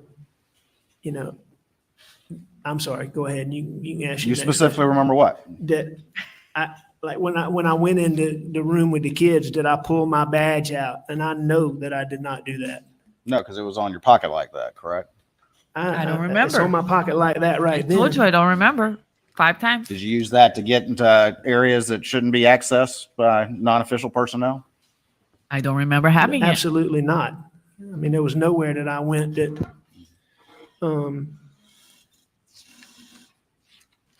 that was not truly public domain. I mean, basically, the places that I went to were, when I got there, I went to Paw Paw. When I left Paw Paw, I went to Morgan Dowdy, who was I think he's a doing daughter. this now to piss Creighton off. Like the Paw Paw. He's like, I went to Paw Paw, which he knows pisses Creighton off. To Maggie and I had dated Paul for a long time, and I went to Morgan. Morgan had an injury to her hand that was bad. annoying. She was very upset about Mallory. And they were working on her, so I left her room. I went back to Paw Paw. At some point in time, I noted I went to Connor's room, and I believe those are the only rooms I went to. But again, I can't tell you that with certainty. While you were wearing that badge like that, did you tell any of the kids who were in the boat wreck not to cooperate with law enforcement? I never told anybody not to cooperate Turned out for what? with law enforcement, whether I had a badge hanging out my pants, didn't have a badge, or any point in time did I tell anybody don't cooperate with law enforcement. That's Creighton. Did you become aware in March or April or May of 2021, shortly before June, that an investigation into the investigation of that night had begun, as well as your conduct? Yes, I did learn of that. Okay.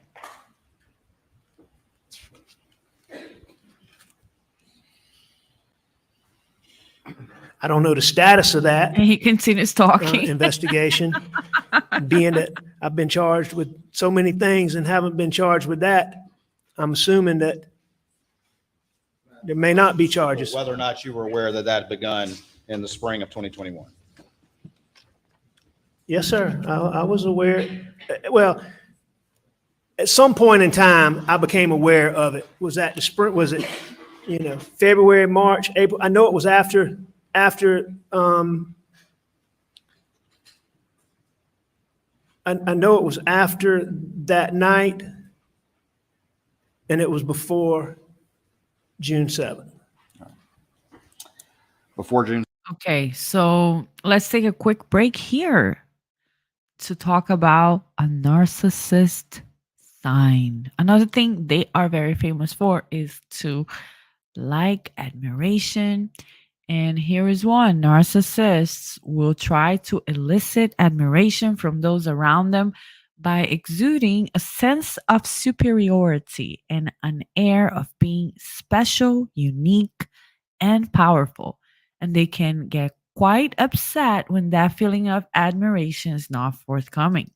So, in this situation here, when Alex feels like, um, he has to explain himself over and over and over again, even though there is no question pending.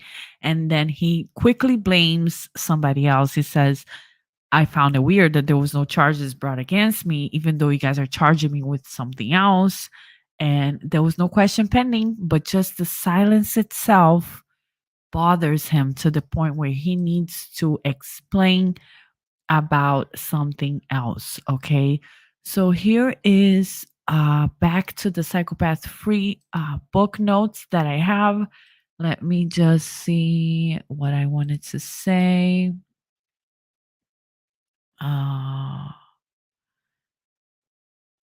Okay, so here's another demand for adoration, right? Number 7, selfishness and a crippling thirst for attention. They drain the energy from you and consume your entire life. Their demand for adoration is insatiable, right? And then at the end here says the truth is no one can fill the void of a psychopath's soul. The other thing is they're talking about an unusual number of ex-friends here, number 16, or crazy people in their past.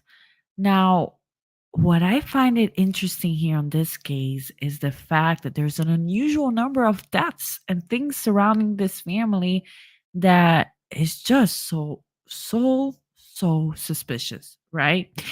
Then let me see if there's anything else right now that we want to go over here. Cracks in their mask. Number 21, cracks in their mask is what we are witnessing from his micro expressions and his face expressions, right? Because he seems very convincing. He's like, I never told nobody to lie to law enforcement. I just went to the kids' rooms and I wanted to see how they were doing. And then all of a sudden there's a crack in their mask. There are fleeting moments when the charming, cute, innocent persona is replaced by something else entirely. You see a side of them that never came out during the idealization, which is when he is just trying to flatter you and give you all these just saying how great you are and just saying, oh, Mr. Creighton, Mr. Waters, I'm just here to answer all your questions. I'm just available to you. And then you see a side that is cold and inconsiderate and manipulative. And you start to notice that their personality just doesn't add up. That person that you think is talking, or in this case, that you fell in love with, doesn't actually exist. It's just a farce. So that is a big thing here, because the narcissist, he is able to pretend that he is innocent and that he is charming and that, all of that he admires you and that he's there to cooperate. In this case, Alex, right? He's there to cooperate with Creighton. And then in certain moments, like when he's talking about the badge and when he's talking about getting an advantage here and there, you see the smile, you see or when he wins on an answer, you see the satisfaction that he gets from that. And those are some of the reasons why I am inclined to say he may be a narcissist. Okay, so let's keep going here. 7. I'm pretty sure that I already knew that. Want to make it a little June faster. 7th. You mentioned Andy again. Strickland. You know what happened to him? Do I know what happened to him when? How he lost I'm his going to job? do 1.5. Yes, Sheriff. I believe that when he was charged, I don't know if he resigned or he was suspended. Okay. Do you remember if that was a few months prior to you becoming aware of an investigation into the investigation of this boat case, including you? Do I know what? When Now? Andy Strickland was charged and lost his job, was that a few months prior to you becoming aware of the investigation into this incident that's on the screen? A few months prior. I don't really know this for a fact, but I believe, as I'm sitting here today, I believe that Andy was charged back in the fall. And like I said, we learned about when I've testified about when I understood there was an investigation into whether or not I was acting in a public manner or whatever it was y'all were investigating, public corruption or that. So if it was a couple of months, if it was a month or two when Andy Strickland got charged, then if you showed me that, I'd be surprised, because I think he was charged before that. Right. But this was a friend of yours, correct? The guy who you asked if you could put lights in your car in a private vehicle, correct? Well, I mean, Andy, yeah, I considered Andy a friend. I considered TC a friend, and I considered Tom Carter a friend, Sure. all of whom I asked if I could put lights in the vehicle. All right. And So yes, sir. I mean, I considered Andy a friend. would you at least agree with me that in at least the fall of 2020, your friend Andy Strickland was indicted and lost his job for a financial and corruption investigation? Objection, Your Honor, relevant. Oh, the defense is awake. The defense is awake. Objection, Your Honor. Relevance. Okay, but here we go. He's talking about the guy that helped him or that allowed him to put the blue lights in his car. And let's go back to this psychopath-free signs of toxic people. So gaslighting and crazy making, right? They blatantly deny their own manipulative behavior and ignore evidence when confronted with it. They become dismissive and critical. And also there was something about them blaming other people. They cannot put themselves in your shoes or anybody else's shoes. So for him to say, to show this moment where they're talking about this guy losing his job, probably because of something he did or in connection with something he did, he shows no remorse. He's just he keeps on going by the rational answer, right? Oh, do you mean that this happened here or there or when it happened? I think it was before he got indicted. Like, he doesn't go by, you know what, that happened. I was devastated by it. So another two things that I want to mention here. Number 4, the pathological lying and excuses. There's always an excuse for everything, even when things don't require excusing. I think this is the biggest thing that we see Alex doing, because honestly, when there are things like are you associated with law enforcement question? Are you associated with law enforcement? What do you mean, personally? No, personally and professionally. What do you mean, in the civil side or in the criminal side? So this was a yes. Have you been associated with law enforcement in your life? The answer was yes. But no, he needed to give an excuse for everything, even when things don't require excusing. And then they make up lies faster than you can question them. They constantly blame others. It is never their fault. They spend more time rationalizing their behavior than improving it. Even when caught in a lie, they express no remorse or embarrassment. Oftentimes, it almost seems as if they wanted you to catch them. Your Honor, I think there's a link between his knowledge of that and what he's admitted that there was an investigation going on in the months prior to the murders. And the question is something about Andy Strickland being indicted? I just don't see the relevance, Your Honor. That's sustained attention. All right, let's go. We can at least agree that you were aware prior to the murders that there was this investigation, correct? One on the screen. The one related to the investigation into the boat case. Was I aware that y'all had started an investigation Anger into again. what I did in the hospital prior to the June 7th? Yes. When they bring up the boat case, look at his facial expression. Between his eyebrows, he really shows anger. He shows a crack in his innocent mask. I really see that. I believe that to be correct. All right. And if it wasn't before that, it was shortly after it. You testified that you've had pill addiction for approximately 20 years, correct? I think that's about right. And so when did you start stealing money from clients? How long did it take before you started doing that? I'm not sure when the first time I did that is. You don't know? No, sir. You Not haven't gone back and thought about that? Well, sure, I thought about it, but to be able to sit here, I mean, you got to understand, I've been in rehab and I've been in jail, and I don't have access.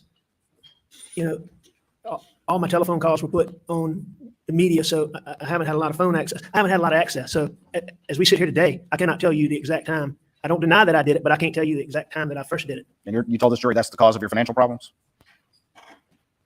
Did I say that Your opiate addiction was the cause of your financial problems? it was certainly a cause? Yes, A sir. cause, not the only cause though, correct? No, I wouldn't think it was the only cause, but yeah, it was certainly a cause. You recall testimony in this courtroom about how you had some land deals go bad around the time of the recession in 2008, 2009? Sure. And you recall testimony from your law partners in this courtroom that you had some big cases that they thought cured those issues, correct? I heard them say that. Yes, sir. Do you disagree with that?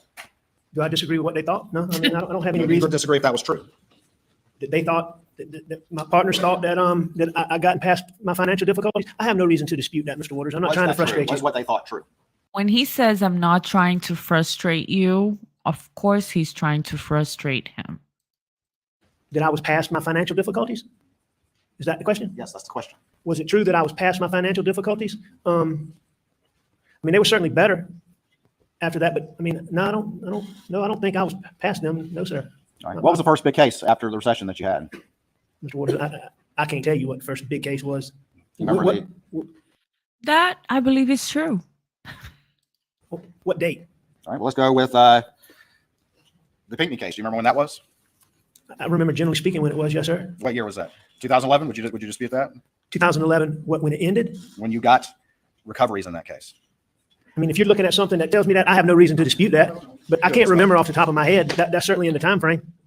That is a good answer that Alex gives over and over and over here, which gives him a brief win, because Creighton is so eager to talk about this financial crimes that Alex is being charged for in a separate criminal indictment. But Alex is very smart, and he comes up with things quickly, and he's just like, wait, give me a date. I'm not trying to dispute you. I'm not trying to be difficult. He's saying he's not saying, but saying you're the one being difficult because you're the one that is like giving me all these things that I don't have memory of because they happened 10 years ago. And you want me to give you a specific answer. I'm just trying to be cooperative. I'm just trying to help you. I'm not trying to be difficult. But at the same time, Alex is frustrating Creighton because there's two levels of intensity here. One is when Creighton is talking about the murders. And I think that the amount of evidence that Creighton actually has to convict Alex for the murders, as far as actual physical evidence, cell phone location, the time, the GPS, the OnStar data, all of that, I don't think that is as strong as the evidence that Creighton has against Alex regarding the financial crimes. The financial crimes are very, very in your face. There's no way of denying it. There are several witnesses. There's credible people that have came forward. Alex himself has admitted to them. And I think that Creighton maybe has been working on those for longer than the murder. And he just foams at the mouth when he's talking about the financial crimes, which for him is not a very, very good look because I'm so tired of hearing about the financial crime, and maybe one or two how the judge calls them, jurors, one or two jurors may be tired of hearing about that also. Let's get back to the murder investigation. Let's get him. Let's see what's going on and how is he lying here. But Creighton just keeps going back to these financial crimes. Let's see what he has to say next. It's fine. We'll go through it. Let's do it. Mr. Waters, like I said, I take you at that. I just don't know off the top of my head. All right. I don't have a reason to dispute that.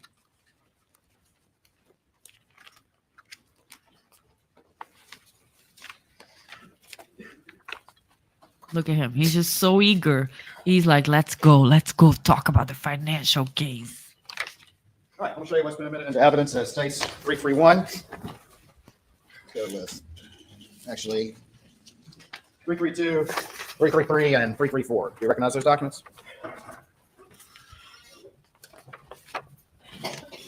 Just general, do you recognize them? I do. All right, and just general, what are those? Those are disbursement sheets. Can I have them back, please? Yes, sir. Just No, one he's second. reading it. Take your time. Just trying to see which ones. Take your time. Give it back. Can I have it back? Get out of here. Stop standing next to me. I mean, there's some things about it that I'm curious about, but Yeah, we'll you talk ask about that. questions. We'll talk about that. Yeah, we'll talk about it. All right. We'll talk about it for 2 days about your financial crimes. Don't worry. Let's talk about, let's start with Natasha Thomas. Do you remember her? I do. How old was she when she became your client? I'm not sure. She was young. She was a teenager? I'm not sure, but I know she was young. She was underage, correct? But yes, she was underage. I do believe that. All right. In fact, I know that. And can you tell me what she was injured in this wreck with, in an automobile wreck, correct? Yes, And the company Michelin, that was one of the defendants for an alleged tire issue, is that correct? that is correct. All right. And do you remember how much Natasha Thomas got in that particular case? And I can show it to you on 334. Do you remember how much you got? As a gross settlement, I believe it shows $2 million. $2 million. All right. And how much Wow. were your or PMPD's fees that would be attributed to you in that out of that $2 million?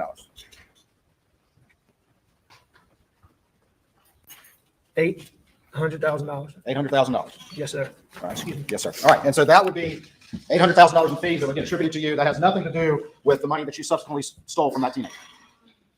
Now, hold on. I'm going to make this a normal speed because I do want to look at his micro expressions here.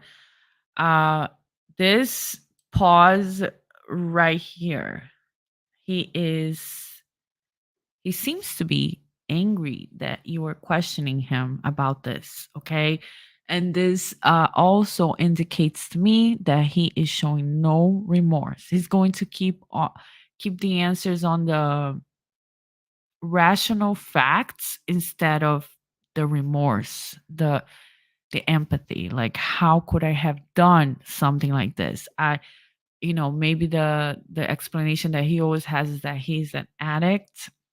And I know many people who suffer from addiction who have been in recovery. And one of the things is that they do make amends to the people who they have hurt in the past. And you do see that they are remorseful about it. They don't want to do it again. They're just like, I can't believe I did this. I can't believe I hurt my children this way. I can't believe that I hurt my clients this way. But the way that Alex responds, or the way that his expressions seem to be, is just, I don't see the remorse here. I don't see.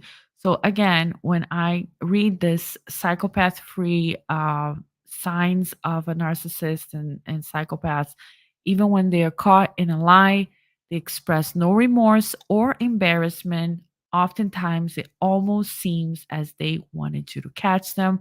It seems like they have some type of pleasure out of hurting people, and they do. Correct? The $800,000 is different from money See, that he I keeps stole. it very Yes. technical. The That's answer is correct. very All right. technical. So you got $800,000 attributed to you with the firm. Where's the But remorse? that was not enough. You also stole money from that teenager. Is that correct? That is correct. All right. When you did that, did you sit down with her much as you sat down with this jury and And his eyes start to wander around like he's looking for what is the best thing I can say here. explain to her what was going on while you were stealing her money? That would be the normal process, but I No remorse. certainly don't remember specifically doing that. That would be the normal process, correct? That would be. It may be a little See, it's just business as any other business. different with a teenager, but certainly, I mean, You would sit It down. would be different with a teenager. Like he has no no compass. He doesn't seem to have any empathy compass to say, I can't believe I did something like this. It's just, I guess it would be different with a teenager when I steal her money. with them across the table and go through these documents, correct? if that would not be abnormal, yes, sir. All right. And then you would explain to them what was going on and how they were getting everything they were entitled to, correct? If I was the one doing it, yes, sir. And you would look them in the eye while you did that, correct? Look at the attorney. She's looking at him like, Go ahead. Come on. Everybody's like so proud of this prosecutor here. All his team is looking at him like, go Creighton, go Creighton, go Creighton. And it is a very good point. It's a very good point. Would you look at this lady here in red? I don't know who she is, but everybody's like looking, let's see you lie to me face. Like, let's see you get out of this one. Because how could you do that? How could you take money from your clients when they lost family members and when they got hurt? How could you do that to a teenager? Where is the remorse, dude? It wouldn't be unusual for me to look them in the eye. While you were doing some fast talking to a teenager, correct? Certainly was not telling her the truth. I don't know if I was talking fast or slow, but I wasn't telling the truth. See, that's like a little, almost like a joke. And it's not funny. It's just not funny, bro, because you are doing something horrible. And to sit there instead of showing remorse and try to win, on this little argument. I don't know if I was talking fast or slow. It's not funny at all. You ultimately convinced her that there was nothing amiss here, right? While you were stealing her money, correct?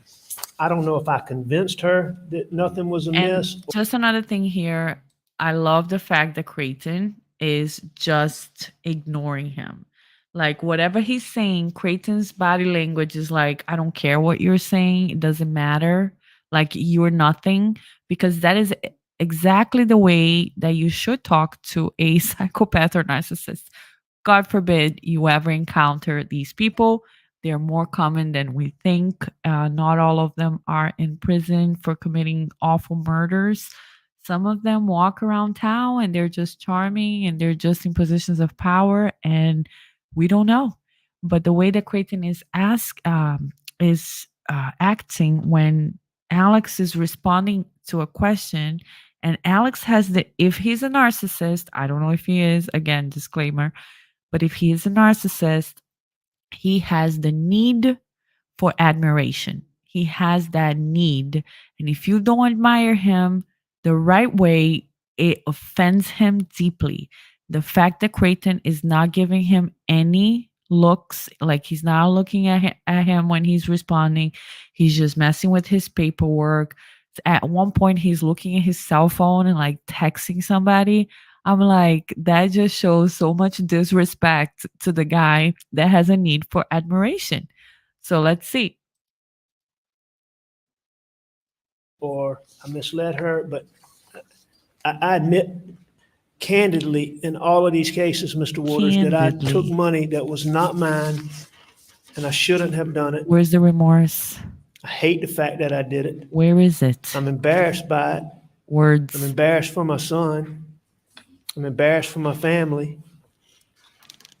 And I don't dispute that I did it. I understand that. But And you so- understand that we have to ask about these things because we've heard about it in a very academic paperwork manner. But every single one of these, you had to sit down and look somebody in the eye and convince them that you were on their side. When Just you were like not, Creighton correct? is looking at the jury now without saying that, he's saying that. That's what you did in every single one of these. I mean, every time, Answer my question. Now Yes or no? let's see how he's going to answer this, because just now he saw what Creighton did. He's a smart guy. He's watching Creighton nonstop. He's just trying to come up with a fast explanation. And Creighton is looking at the jury saying, you looked at those people in the eye. Let's see how Alex is going to respond. And then you can explain. I'll let you explain all day long. well, I mean, no, sir, that may or may not be true. And Mr. Waters, just to try to get through this quicker, I I admit know you want to get through it quicker, but we're not. So answer the question, please. what I admit is that I misled them. I did wrong, and that I stole their money. Now, this is something. What's the date on that one? I'll bring it back to you. Well, you can tell me. I trust you to tell me accurately. No, you don't trust him. You don't trust him. And you guys doing this thing where you pretend that you're cordial to him and he pretends he's cordial to you right back. I don't buy it. But what Alex is trying to do here is interrupting the flow of the prosecutor. The prosecutor is going bam, bam, bam, bam. Did you look at him in the eye? Did you look at her in the eye? Did you do this like you're doing to this jury? And Alex is like, what was the date on that again? Interrupting the flow. All right. Well, yeah, it's kind of funny. It doesn't have the date on it, but I'll let you take a look at it. All right, I'm just looking at the date of a check. So that's December 20th. So that goes 2011. So that gives us a ballpark. So that's 12 years ago. For me to sit here and tell you specifically that I remember sitting down and talking with Natasha Thomas, I can't tell you that. But what I can tell you, and I can tell you that I didn't do right by Natasha Thomas. I took money from Natasha Thomas that didn't belong to me, and I was wrong for doing that. Where's the remorse? And I admit that. And I know, Mr. You Murdaugh, admit that it. you would like for it just to be as simple as that, just to say, yes, ladies and gentlemen, I stole money, and have that be the end of it. But in every single one of these cases, To the comment, Your Honor. Defense is awake. and make this quick, correct? Isn't that what you said? Isn't that what you implied? No, sir, Mr. Waters. You have charged me with murdering my wife and my son, and I have sat here for all these weeks listening to all this financial stuff that I did wrong, that I'm embarrassed by. I'm happy to talk to you about as much of that as you want to talk about. I'm required to talk about it as much as you want to talk about it. But the fact is I cannot specifically remember sitting down, the details that you're asking me for. I can't tell you. But what I can tell you is that in all these financial situations, I stole money that was not my money.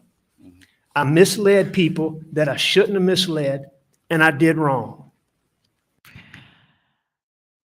I don't know, guys. I really don't know. I don't know. I mean, it does sound like when he says that, I don't know if it's a rehearsed answer because it's true. We've been sitting here, and this is something that we can all agree on. We've been sitting here for what, 3-4 weeks now, and this trial, which is supposed to be a murder trial, had a boat case in it, had a civil lawsuit for the boat case in it. Then we were talking about speeding. Then we were talking about the financial crimes. Then we're talking about the murders. It's all convoluted. So Alex is like trying to gain the sympathy of the jury, saying, I've been sitting here listening to all of these financial crimes, but you're accusing me of murdering my family. And he's looking at the jury when that's being said. I don't know if that's rehearsed, because another thing people say all the time is like, he's not acting the right way. He's not crying enough. He's not showing enough remorse for losing his family, right? One thing is showing remorse for when you do things wrong, but another thing is showing remorse for not being there for your family at the last minute, for losing them, just showing that pain, the visceral pain that most people do experience. And I don't know why, for me, when I speak about losing somebody that I loved very much, I go insane. The grief is just so powerful, it overwhelms me, and I can't speak, I can't cry, I can't even talk about it for too long. And he's talking about it here, in a normal way. He's saying, you're accusing me of murdering her and him. So that does signal a little bit to me as this is a rehearsed answer. And, he's just trying to gain sympathy of the jury and everybody watching as a rule, because everybody's tired of hearing about the financial crimes. So I don't know. But it is a very good point. And, if I wasn't like trying to nitpick his testimony, I would be like, that was a win for Alex. I can tell you that. And I may be able to tell you specifically in some instances what I did or didn't do. All right. Well, good. Well, we'll do that. But the point that I'm asking you is it's not just as simple as some paperwork. You had to sit down and I'm gonna go a little faster now because he's just gonna say the same thing over and over again. Correct? That may not be true because in some situations, I may not have had to do that. They may have just trusted me to do it. Okay. So that's my point is I misled them. There's no question about that. But did I sit down in each particular instance and like you're breaking it down step by step? I can't say that. I can say I did wrong. I stole money that wasn't mine and I shouldn't have done it. Right. And it was terrible what I did. All right, well, let's look at stage 330. This is Arthur Badger and the EPS case, right? That's correct.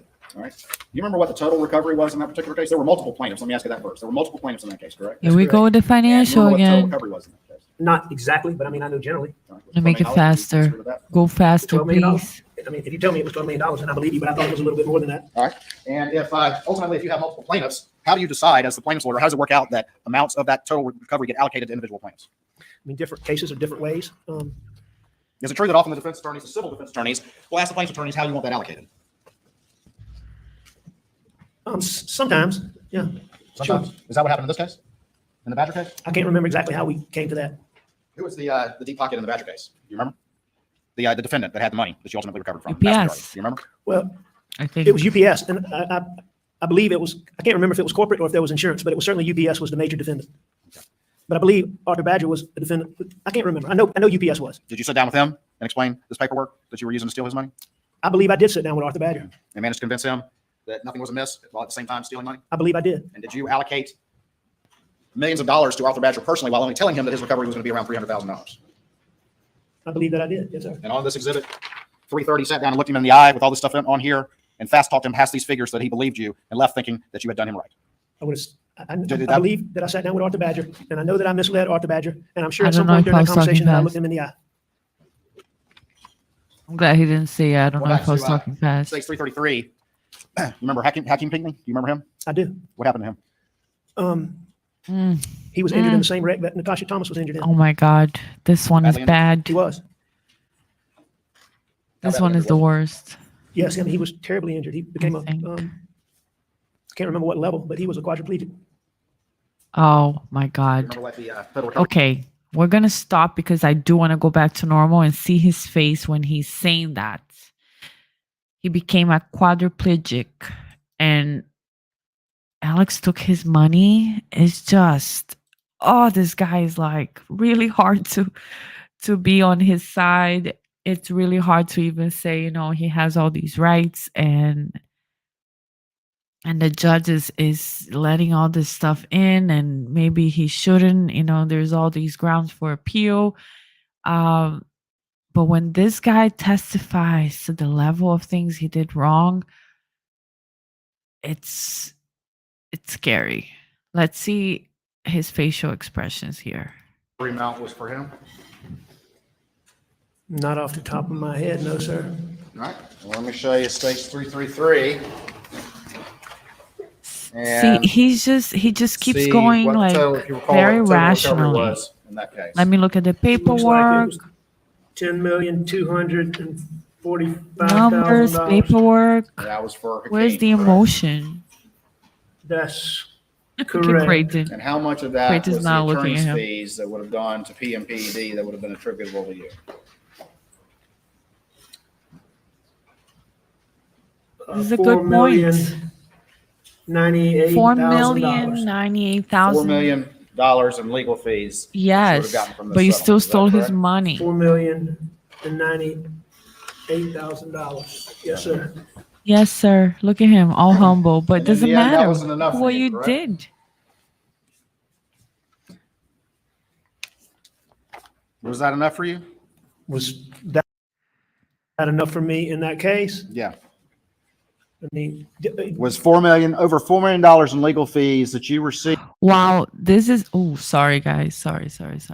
While this is going on and Creighton's gonna repeat the question, he's processing. He's just processing. Like, what can I say here to make myself get out of this one?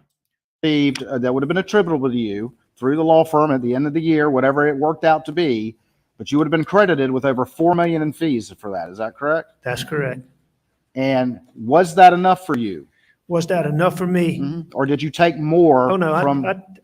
I took monies from Hakeem Pinckney that did not belong to me, that I should not have taken. Been rendered a pair. How can you do that? how can you look this way after what you did here? You know, it's just, it's nothing. It's like, I took money from, oh, sorry.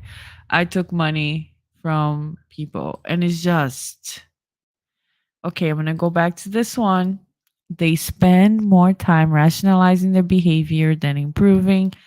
When caught, they express no remorse or embarrassment. Oftentimes, it almost seems as if they want you to catch them. Paraplegic. No, sir, he was a quadriplegic, Quadriplegic. Thank unfortunately. you for correcting. Wow. Yes, sir. Let me see. Yes, sir. It's like almost like you want to be caught, because why? I don't understand this. I don't understand where the remorse is. I don't understand. This is awful. You ultimately take money from his Wow. mother, Pamela, as well. I believe that I did.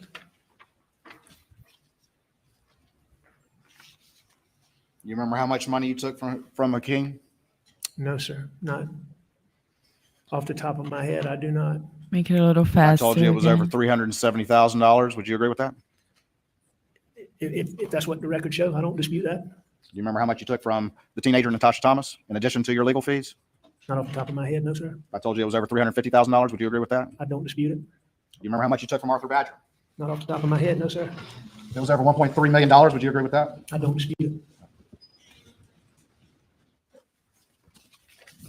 So his defense attorneys are awfully quiet.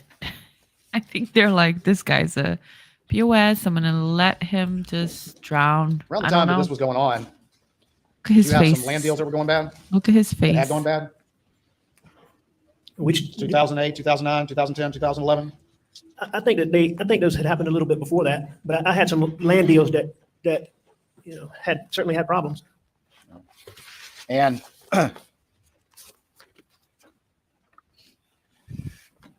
that had something to do with the money you were taking as well, did it not? I think the whole picture had things to do with me doing stuff I shouldn't have done. I mean, I would agree that, I mean, that certainly would have played some role in it. Were you living a wealthy lifestyle? A wealthy lifestyle. Mm-hmm. Probably. I mean, we were living whatever lifestyle, probably. Would you characterize your lifestyle as wealthy? That's not how I would characterize it, but Wouldn't I'm not characterize it gonna- as wealthy. I'm not going to take issue with it.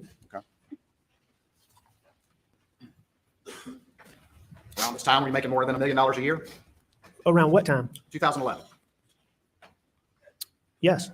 2012, Yes. and you were still stealing money as well, correct? Yes. Can we at least agree that that's a lot of money? Okay, smile again, right? And also a little bit of feeling a little angry when he says, around what time? Like he is being questioned and he's being put against the wall and he doesn't like to be caught. And here he's smiling. He's smiling after we just talked about him taking money from the quadriplegic and his mother and all these clients, and he thinks it's funny or something. Um, in this same, talk about the quadriplegic, look at this, which is number 6 from the psychopath free signs of a toxic person. You find yourself explaining the basic elements of human respect to a full grown man or woman. Normal people understand fundamental concepts like honesty and kindness. Psychopaths often appear to be childlike and innocent, but don't let this mask fool you. No adult should need to be told how he is making other people feel. So the fact that, the attorney is here questioning him over and over about these clients that he manipulated and lied to and stole from, and you had all this money and you had all this the fees that you were making over $4 million in one case. Were you living a healthy? Were you living a wealthy lifestyle? And he's just smirking. It's just not appropriate. It's a crack in his mask. Um, Look at his smirk again, and he's just he should be totally embarrassed. He should be feeling a lot of remorse. At this point, he should be completely apologetic and really showing signs of remorse, emotion, raw emotion. I can't believe the drugs led me to that point where I took money from my clients. I can't believe this happened. But the way that he is positioned here is just like this smirk. Yeah, I guess I was wealthy. I don't know. And he's just trying to like go back and forth with the attorney as in some type of enjoyable little game, even though he's on trial for murder. So all these signs definitely lead to me believing that he is very capable of being a psychopath, probably a narcissist psychopath, and he may even be guilty of these crimes. Over $1 Never million. mind. It's fine. Okay. I think there's no question that's a lot of money. Okay, good. We can agree on that. That's a lot of money, correct? I feel like Look we're at these struggling here. guys Were you living a wealthy smiling. lifestyle? Thank you. Her, she's smiling. Were you living a Oh, wealthy Jim is lifestyle? I just objecting don't know what now. you mean by wealthy. Is this a hard question, Mr. Murdaugh? Well, Is it a it's hard hard for me to know question? exactly what you want. And it, Ooh, okay, very good here. It's hard for me to know exactly what you want because the psychopath will look at you and he will study you and he will try to give you what you want. It's all a mask, it's all a facade. So this comment, let me just try to find it here. This comment, when he slips, it's hard to give you exactly what you want. Very interesting. Very interesting because that to me is a sign of frustration. Um,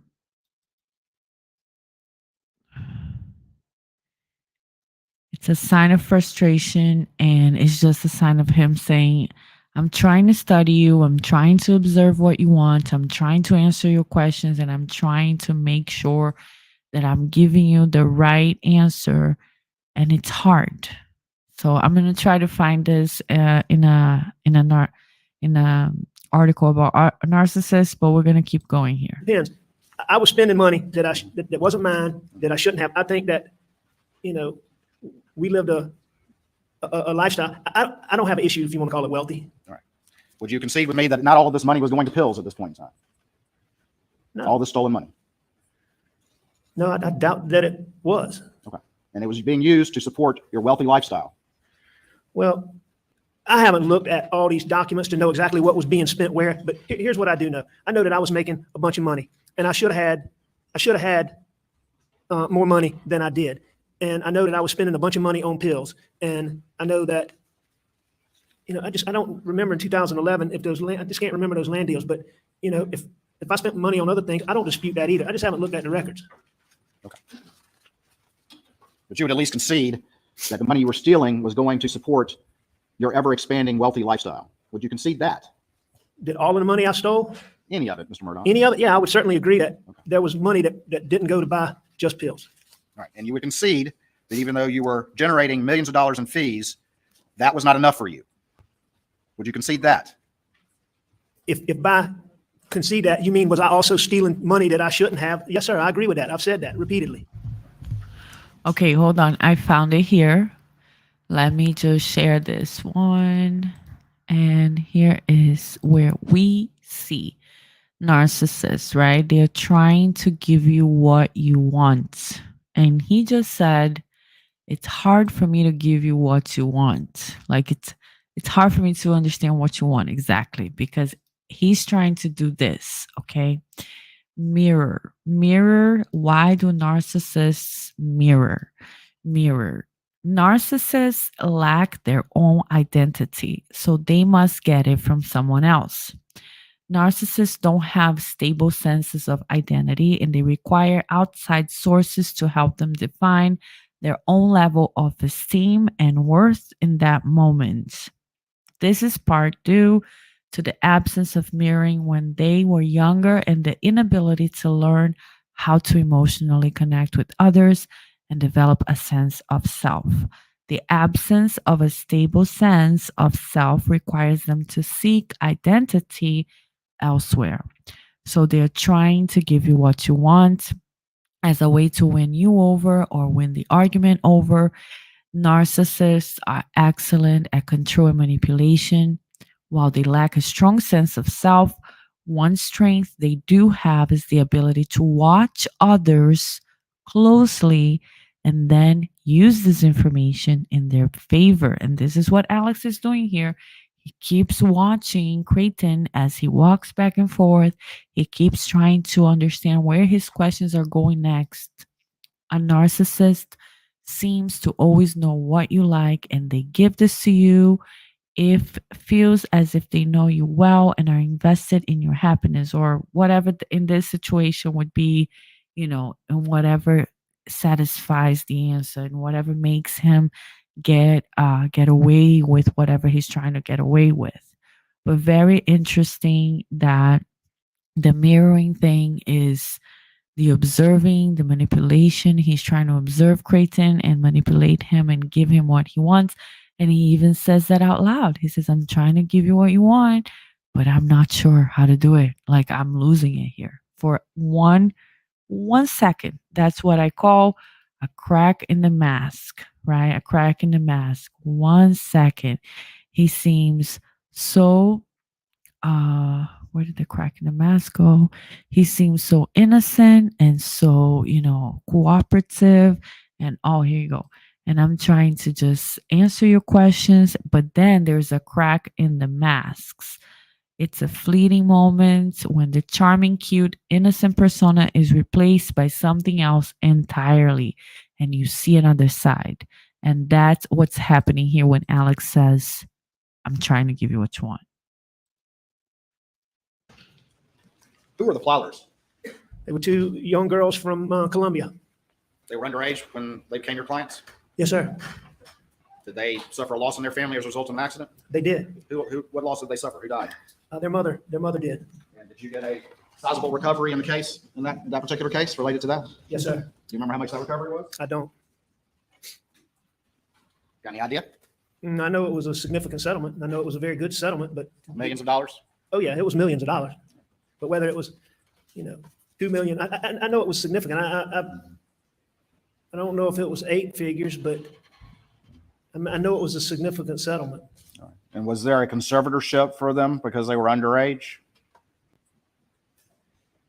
There was a conservatorship for them, but I don't think the fact that they were underage is why there was a conservatorship. You don't think it was because, at least in part, they were underage when the settlement was received? No, that's not what I remember. But for purposes of your thing, Mr. Waters, I agree there was a For purposes of your thing, for purposes of your little thing here. appointed. Well, what is your memory of why the conservator was appointed? My memory is that the father in this case, who was the beneficiary or a big beneficiary in this, and who was the PR of the mother's case, was an undesirable witness. And there was testimony that it was testimony that he had hit his wife. And it was clear, we felt like we didn't want him to be the face of the lawsuit. So we appointed a conservator Who was that? for that purpose, is Who would- why I believe we appointed a conservator. Okay. And who was that? That was Russell Lafitte. At Palmetto State Bank? Yes, sir. And after that, did you get Russell Lafitte to start loaning you money from the Plower Girls account that he was conservator for? Wow. He loaned me money from the Plower account. I don't know if I got him to do that. Oh, you didn't talk to Wow. him about it? Y'all didn't talk about that at all? No, we did talk about it. No, You see, his face is just the same, no remorse. It's just very off-putting, you guys. I mean, there's emails to that effect. Are you disputing that to this jury? Look at her. Mr. She's Waters, like I'm shaking not her disputing. head. I'm just telling you that And he's Russell Lafitte smiling. gave me Look a at that. loan from the Plylers. Your question was, did I get him to do that? He's smiling, you know. He's trying to like win these little conversations here. And let me just try to go back a little bit because I think he was definitely showing that he was smiling here. Feet. At Palmetto State Bank? Yes, sir. And after that, did you get Russell Lafitte to start? And he's trying to be like smarter than Creighton. He's just saying like, that wasn't what you asked me. You asked me if I got him to do that. But yeah, he did that. But I didn't get him to do that. And that to me is very off-putting. I don't know about the jury. I don't know what they're thinking, but I'm not that dumb. I mean, I see what you're doing. Loaning you money from the Plyler girl's account that he was conservator for? Watch the smile. He loaned me money from the Plyler account. I don't know if I got him to do that. Oh, you didn't talk to him about it? Y'all didn't talk about that at all? No, we did talk about it. I mean, there's emails to that effect. Are you disputing that to this jury? Mr. Waters, I'm not disputing. I'm just telling you that. Saw it? Saw the smile? I don't know. I don't know why. I don't know how this smile is applicable here. I don't know. It's not funny. You took the money from these underage girls because their mother died and apparently their father hit their mother. It's a horrible situation. Your friend from Palmetto Bank became the conservator and now you got him to give you money from their accounts. And you're going to sit here and smile back at me and say, well, I don't know if I got him to do that. I mean, it's not the point. It's not funny and it's not appropriate. Russell Lafitte gave me a loan from the Plylers. Your question was, did I get him to do that? And I don't necessarily believe that to be accurate. Well, who came up with the idea? I don't know that it was come up with an idea. There was, I think that Russell felt like that it was a sound investment for those girls to charge me a higher interest rate when they weren't getting but so much interest somewhere else. So What was that interest rate that y'all thought was such a good idea for these girls? Do you recall what it was? I can't remember. The reality is that you needed the money, and this was a convenient source to keep your massive cash flow going as early as 2011, 2012. Isn't that correct? Well, this was a loan. Yes, sir. But exactly why it came from them versus the bank, I can't tell you the details without looking at all that. I can't tell you that off the top of my head. And despite all you were earning, you would even send Russell emails saying, hey, transfer over $75,000 from the Plyler account into my account, correct? You remember emails to that effect that you would have to him? Do I remember an email to that effect? No, I don't remember Would you that, but dispute that there were emails to that effect? not if you say there were, Mr. Waters. I don't dispute that. I don't dispute any of this, that I took money that didn't belong to me, that I misled people. I know that you want the answer to be that simple. That's not what I'm at. We agree on that. We've agreed on that. Well, no, sir, I don't necessarily want the answer to be simple. I just want everybody to understand, I do not dispute that I stole money that was not my money, that I misled people to do that I misled people that trusted me to do that, and that what I did was terrible. I don't dispute that. It's just the way you're asking these questions, and you know, where's the remorse? I mean, there's some things in there that I do take issue with. Okay. Which part of what I just asked you about the Plyers do you take issue with?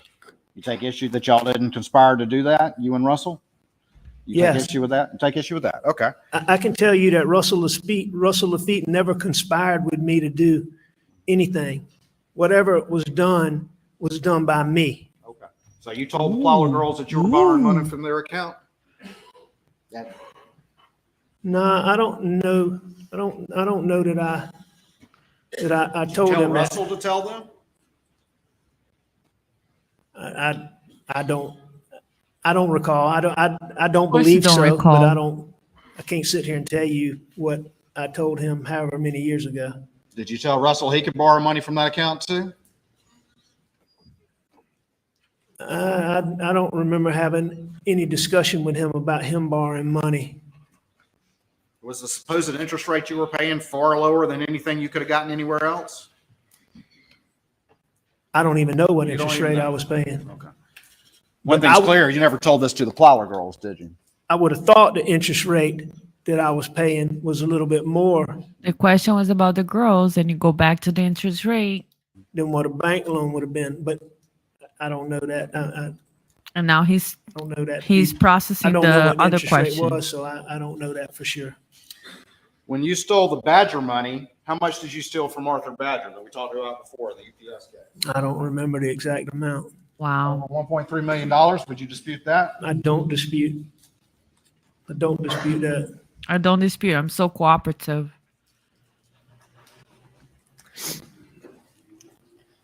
And that was in addition to the $1.2 million in attorney's fees for his case alone that would have been attributed to you through the firm? What I stole from Arthur Badger Let me ask you this. inappropriately Mhm. was in addition to any fees that I legitimately earned. I shouldn't have stolen the money from Arthur Badger. I misled him and I was wrong. It's like a Did you- rehearsed answer, and Creighton will point that out, but it really is. I mean, honestly, it's the same thing. I did this, I shouldn't have done it, and I was wrong. I did this, I shouldn't have done it, and I was wrong. And where is the remorse? Where's the remorse? I'm not saying he's guilty of murder. I'm saying watch his micro expressions, his body language, the words, everything is so carefully explained, and it's just a lot of it seems very superficial. Did you speak with Russell Lafitte once you stole this money from Arthur Badger about structuring that $1.3 million that you stole in a manner so it appeared to be payments to the Plyler account? Do you understand the question? No, sir. Say that again. No, Did you have let any me conversations process. with Let me get Russell some time Lafitte so I can about process. structuring this $1.3 million into multiple payments and then applying it to the Plyler account? I've heard the testimony and I've seen some of I'm those asking records. if you did. Did you have any conversations with Russell about that?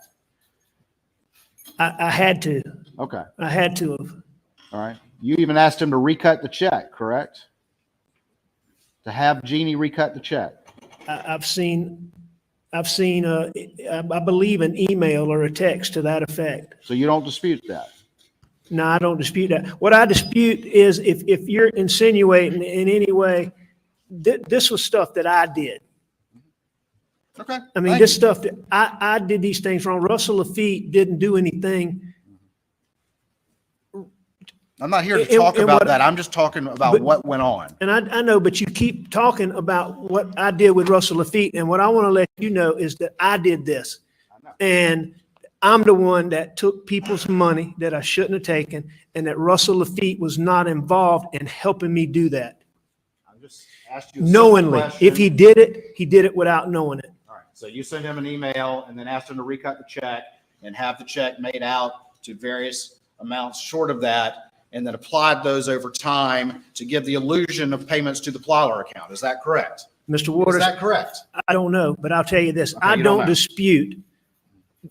dispute what's in those emails as far as, or text, as far as what I told Russell and as far as what I did to again, take money that didn't belong to me, that wasn't mine, and that I was wrong for taking.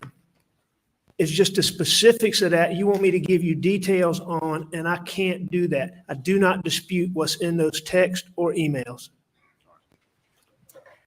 And did you steal that Badger money because you had to pay back the Plyler girls' money before they turned 18 and reached the age of majority? And Russell would then have to be held to account for that money that he had loaned to himself and to you. First off, I don't know anything about any money that Russell loaned to himself. I only know about what he loaned to me. And I don't believe that me stealing Arthur Badger's money and taking that money that did not belong to me, that I wrongly took, had anything to do. I don't remember it having a relationship with having to pay back a loan, or there being some time pressure to pay back a loan that he gave me on the Plyler conservatorship. You don't remember that? No, and I'm not saying that that didn't happen. Okay, I'm going to pause here just to read this real quick. Pathological lying and excuses. These are some signs from this book here, Psychopath Free, Jackson McKenzie. Signs of sociopaths, narcissists, and other toxic people. Sign number 4, pathological lying and excuses. There is always an excuse for everything, even things that don't require excusing. They make up lies faster than you can question them. They constantly blame others. It is never their fault. They spend more time rationalizing their behavior than improving it. Even when caught in a lie, they express no remorse or embarrassment. Oftentimes, it almost seems as if they wanted to catch them.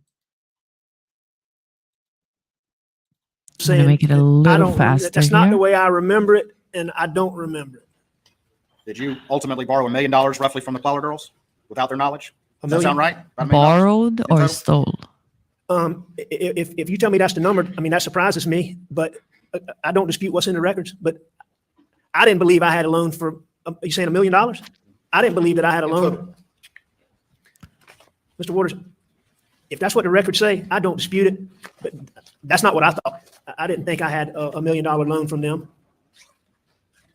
But if that's what the records say, I don't dispute that. But I can tell you this, if I had $1 million loan from them, I don't remember that. And I may be confusing it with what a loan from the bank. But again, if that's what's in the records, I don't dispute it. So you have no memory whatsoever. And so for all you know, it's just a coincidence that the Plowers were about to turn 18 when you stole this Badger money and you applied a significant amount of it to pay that off before they turned 18. You don't have any memory of that. No, I can tell you that was never an issue or motivation for me. Again, taking Arthur Badger's money that I shouldn't have taken, that didn't belong to me, and that I was wrong for. I don't remember Same a answer. loan from the Plyler conservatorship as being motivation for that. So for all you can remember, it's just a coincidence. Why I stole Arthur Badger's money, just being a No, why you coincidence? applied it to the Plyler loans right before they turned 18.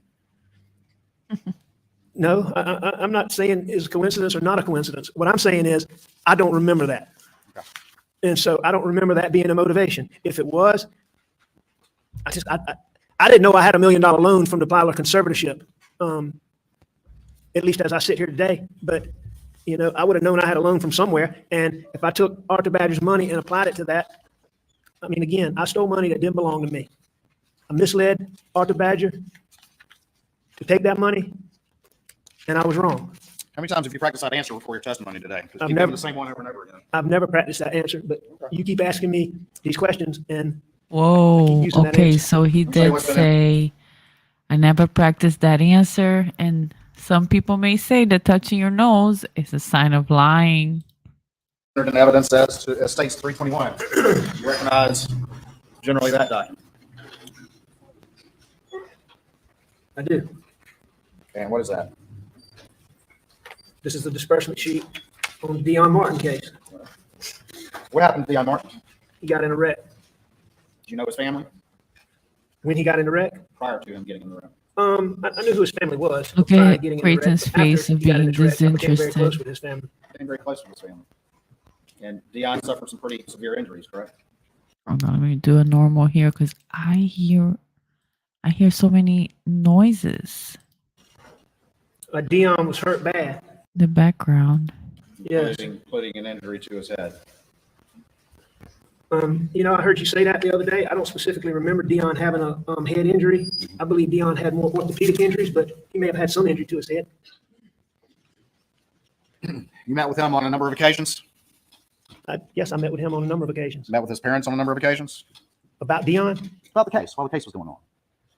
I don't know if I met with his parents about Dion's case, but I know I met with Dion, and I may have met with his parents if they say that. I mean, his dad's one of the most honorable fellows that I know. If he says I met with him, I certainly believe that. But you said you became close with them, correct? Okay, let's take a pause here to talk about psychopathy again. And we're going to go over some traits, some signs of a psychopath.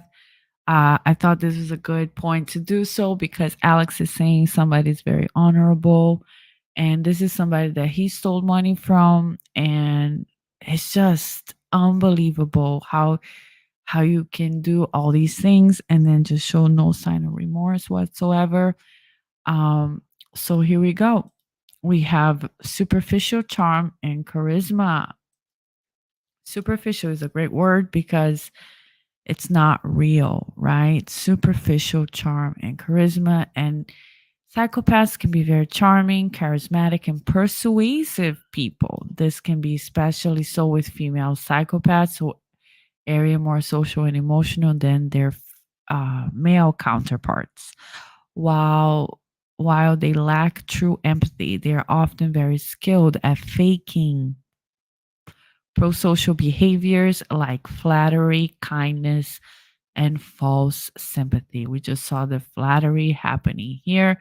The kindness when he says that his family always helped a lot of people. False sympathy, I was wrong. I hurt these people. I love these people.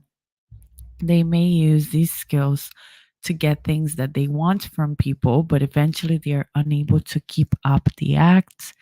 Over time, the charm and charisma will probably wear off, unmasking an underlying coldness and cruelty.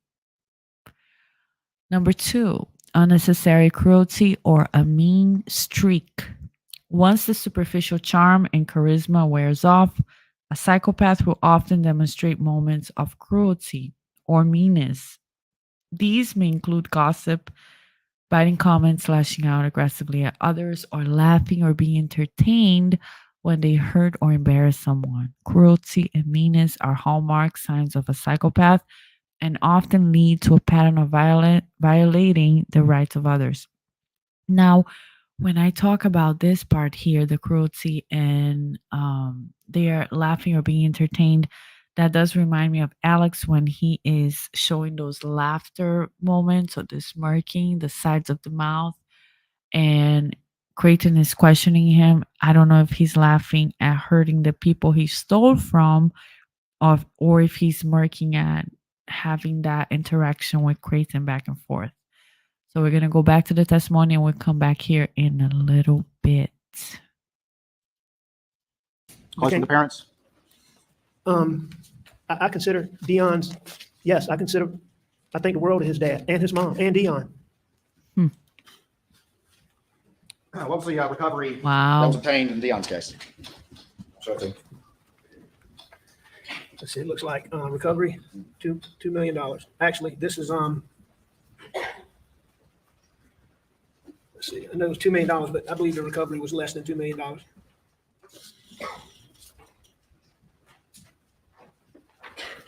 I believe the recovery was less than $2 million. I believe that I said it was $2 million.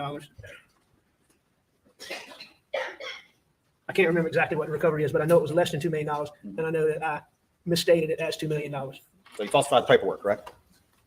It appears that I put inaccurate information on the paperwork. Yes, sir. I You falsified, misstated. right? If you like that word, yes, sir. I put inaccurate information. That's that right there where you put that $500,000, Misstated. correct? Oh, I'm sorry. Can I have the envelope? I'm sorry, Mr. Waters, what was the question? Let's get the envelope and I'll show you. By the way, let me pause for a very important moment here. This is Whisper.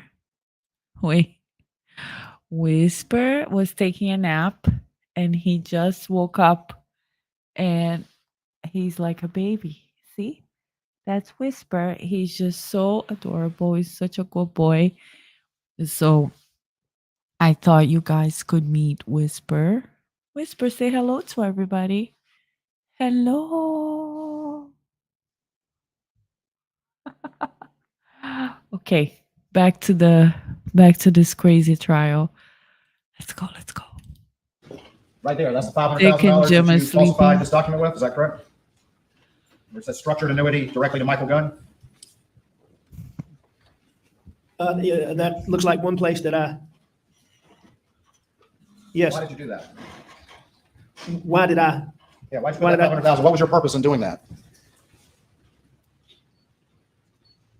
It appears that I was stealing his money, $500,000. Were you not inflating your fees with that one? Yeah, I was inflating them and then stealing them. I mean, That's You don't exactly remember- what I was doing. I know that I inflated the fees like I just talked about, but I believe go back to the top of that thing, I believe what I must have done with the structured annuity is I had that $500,000 check, and I must have had that made to forge, as you've heard, Wow. to steal that money Wow. Wow. from Dion Martin All right, down at the bottom, that I shouldn't have. is that your signature down yeah. there? It is. Is that Dion Martin's signature on the other side? It, You dispute that? no, I don't dispute that. Wow. Wow. So you would have sat down with Dion Martin, this document with him, and convinced him that there was nothing amiss here? You know, again, I don't know if I went over the document with him or not, but I certainly misled Dion Martin. I certainly lied to Dion Martin. I certainly took money from Dion. Pause. And this is the perfect time to go to the next sign of a psychopath. And that would be lies, exaggeration, and dishonesty. And he just said, I misstated the amount on the sheet. And now he said, I lied to him. So many psychopaths are prone to pathological lying. They may exaggerate the truth to get their way, inflate their ego, or get others to think, feel, or do what they want them to do. Most normal people feel guilty or at least a little worried about being caught in a lie, but a psychopath's lack of conscience makes lying a guilt-free activity. In fact, deception is even a listed symptom of ASPD and can even show up as a person faking remorse, empathy, or care and concern for other people. Next, we're going to do lack of accountability and playing the blame game. Psychopaths commit some of the most cruel, violent, and heinous acts in society, but they rarely take responsibility for their actions. Instead, they are more likely to blame other people, make excuses, and try to justify their actions, no matter how bad they are. The sign of a psychopath is indicative of their lack of morals, conscience, and empathy, meaning they do not have the same sense of right and wrong that most people do.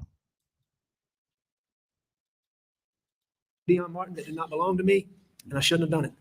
You don't specifically remember talking to Dion. There was nothing in you that causes you to remember talking with Dion, sitting there with this document in front of him. As you looked him in the eye, There's nothing in you, right? There's nothing in you that makes you remember that. when that you were lying to him the whole time. You don't even remember that? Nothing in you that causes you to remember that? To specifically remember, I'm not sure that I did sit down with Dion Martin, but I certainly, Mr. Waters, I misled Dion Martin. I lied to Dion Martin. I took Dion Martin's money when I shouldn't have. Well, let me ask you this. Of all the people on here, all these exhibits, do you have any independent recollection of a time where you sat down and looked that person in the eye and you were lying to them and convincing them that everything was okay while you stole their money? Do you remember it, even one of them? I'm sure I do. Okay, well, tell us about one. I don't. I mean, you I have to don't show me. You remember. have to give me. I'm asking you. if You remember have one- to give me, you have to show me, because he doesn't have the same sense of right and wrong that most people do. So he's just caught right there. He's caught in the middle because he's like, I'm sure I do, but you have to show me. Like, I don't, if I make that type of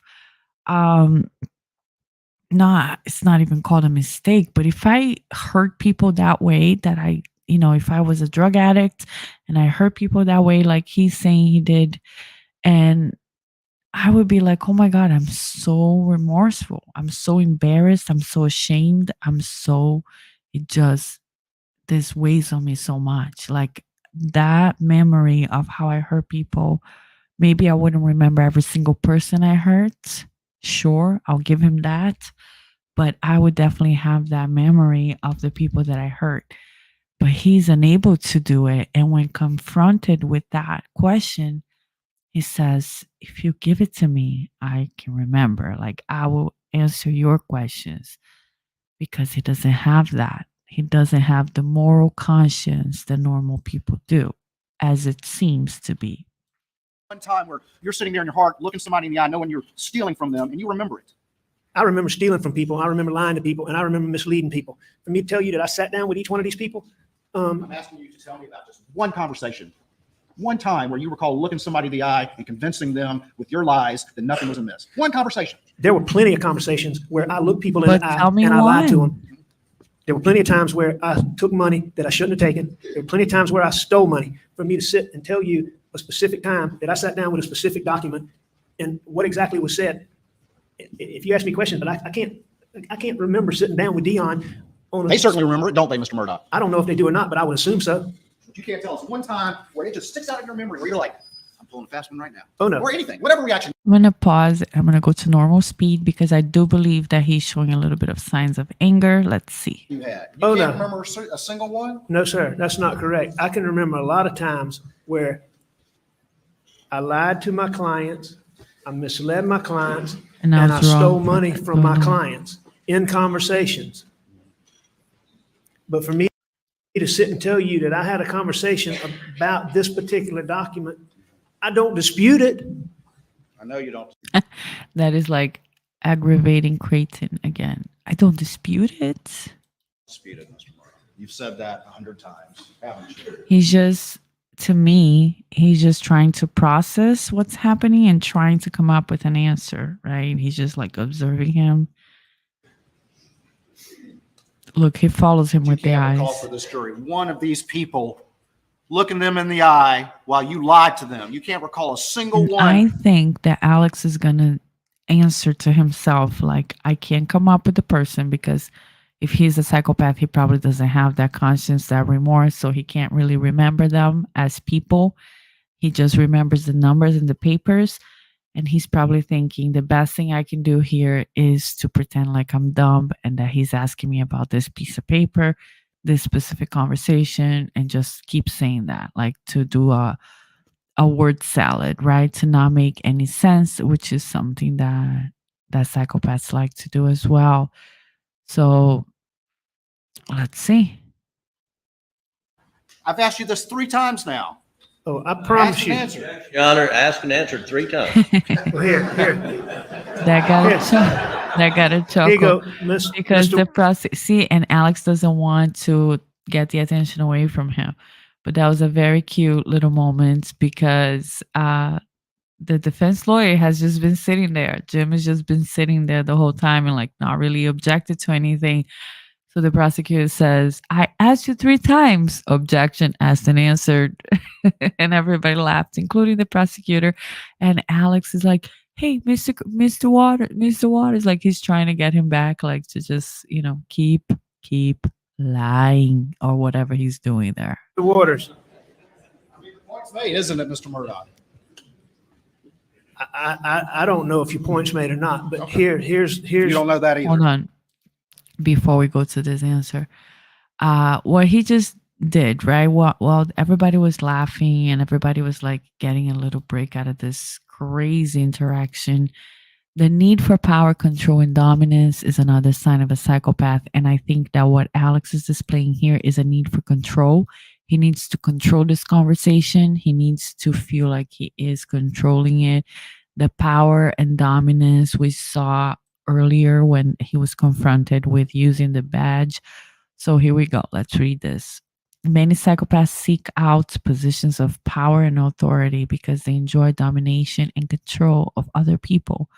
According to some research, psychopaths are slightly more likely to seek out and secure positions of leadership in the corporate world, suggesting there is a grain of truth in the stereotype of the psychopathic CEO. There is also a known overlap between psychopathy, narcissism, and Machiavellianism. Whoa, I almost didn't say that. Immoral and exploitative tendencies, which can lead to a hunger for power and control. Now, another one here, number 6, is sadistic enjoyment of pain and suffering. Sadism is a word that describes a sick sense of pleasure from the pain and suffering of other people. In some psychopathic people, the pain of others is sexually arousing, and in others, the pleasure is non sexual as and has more to do with excitement, power, or the rush of the experience. Not all psychopaths are sadistic, but this quality is not an uncommon trait in a psychopath, which may explain why psychopathic traits predict violent and sexually violent crimes with 80% accuracy. Another one, number 7, is boredom and thrill seeking behaviors. Because psychopaths lack some of the normal emotional wiring that most people have, it takes a lot more to excite them, make them happy, or give them a thrill. Psychopaths are overall less impulsive than sociopaths because they aren't driven by strong emotion, but their dulled emotional response may cause them to seek out thrills. This may be why psychopaths are more likely to engage in crime, violence, sexual promiscuity, and drug and alcohol use. So I do think that we are seeing that if Alex is a psychopath, if Alex is a narcissist here, um, with a narcissistic personality disorder, then this may even seem thrilling to him to be in this conversation with Creighton in this position where he's being questioned and he has the thrill of coming up with quick answers and winning some of these arguments. So it seems like this is thrilling to him. It seems like he has the need for power and control. And it also seems like sometimes he even enjoys some of the things he's talking about here. So let's keep on going with this. Here's what I will say again.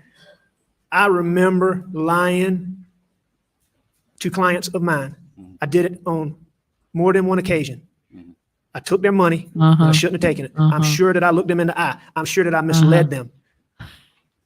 But I can't tell you exactly when those occurred 12 years ago is the only point. I don't dispute that they occurred. We know I don't you don't dispute that dispute everything it. about what I did was wrong. But I can't sit and tell you the specific details that you're wanting me to give you. We could just write that answer down on a sheet of paper and you could hold it up each time you want to say that, couldn't you, Mr. If Objection's overruled. if that's What what was you want the to do, Mr. Miller. objection overruled? Objection overruled. That is just like a comment from counsel, like, oh, I don't know. I guess it was a question. Though we could just write this on a sheet of paper and just have you hold it, right? I mean, otherwise it would be just a snarky comment, which should be an objection. But the judge, as usual, overrules most of anything that the defense has to say. But I'm trying to answer your question. These were real people you were dealing with, right? Absolutely. They were, I you know know what? you want to give that answer, but these were real people, aren't they? No, they're very real people. And you know what one of the saddest parts of this whole thing is, you know, they're people that I still care about. And I did them. Let's see the facial expressions here, because he's gonna say how much he cared about these people and that he even loved them. And I find that hard to believe. this way.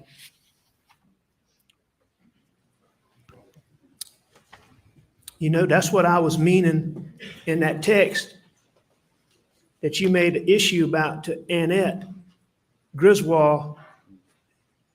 And it was a lot talking about my partners, but it was a lot talking about these people.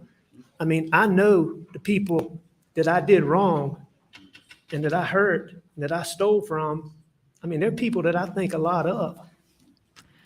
I saw a lot of tongue, like he touches the corner of the mouth up and then like this with the mouth. I don't know what that means. I'm gonna look it up. But look his face when it's paused like that. I that is unusual. The tongue is unusual. Not completely unusual for him. I have seen him doing that before, but it is unusual for the whole time that we have been sitting here. I haven't seen that. And I paused it specifically because I knew he was going to talk about caring about his clients and even loving them. And I wanted to see if he was going to do anything with his facial expressions. And They didn't know. hang on. I want to say one more thing. And Need there's for no control. question that the actions that I did, the things that I did wrong, hurt a lot of the people that I care about the most. And I did a lot of damage. And I wreaked a lot of havoc. That A lot of I'm, damage and wreaked a lot of havoc. I hear you. there's no question about Let it. me show you what's been marked as States 315. See if you recognize this.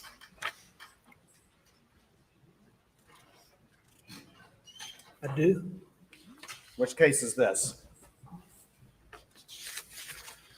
This is Elise Mallory. And what happened in this case? I stole her money. What happened, though, with the underlying case? Can you tell the jury that? Do you remember that?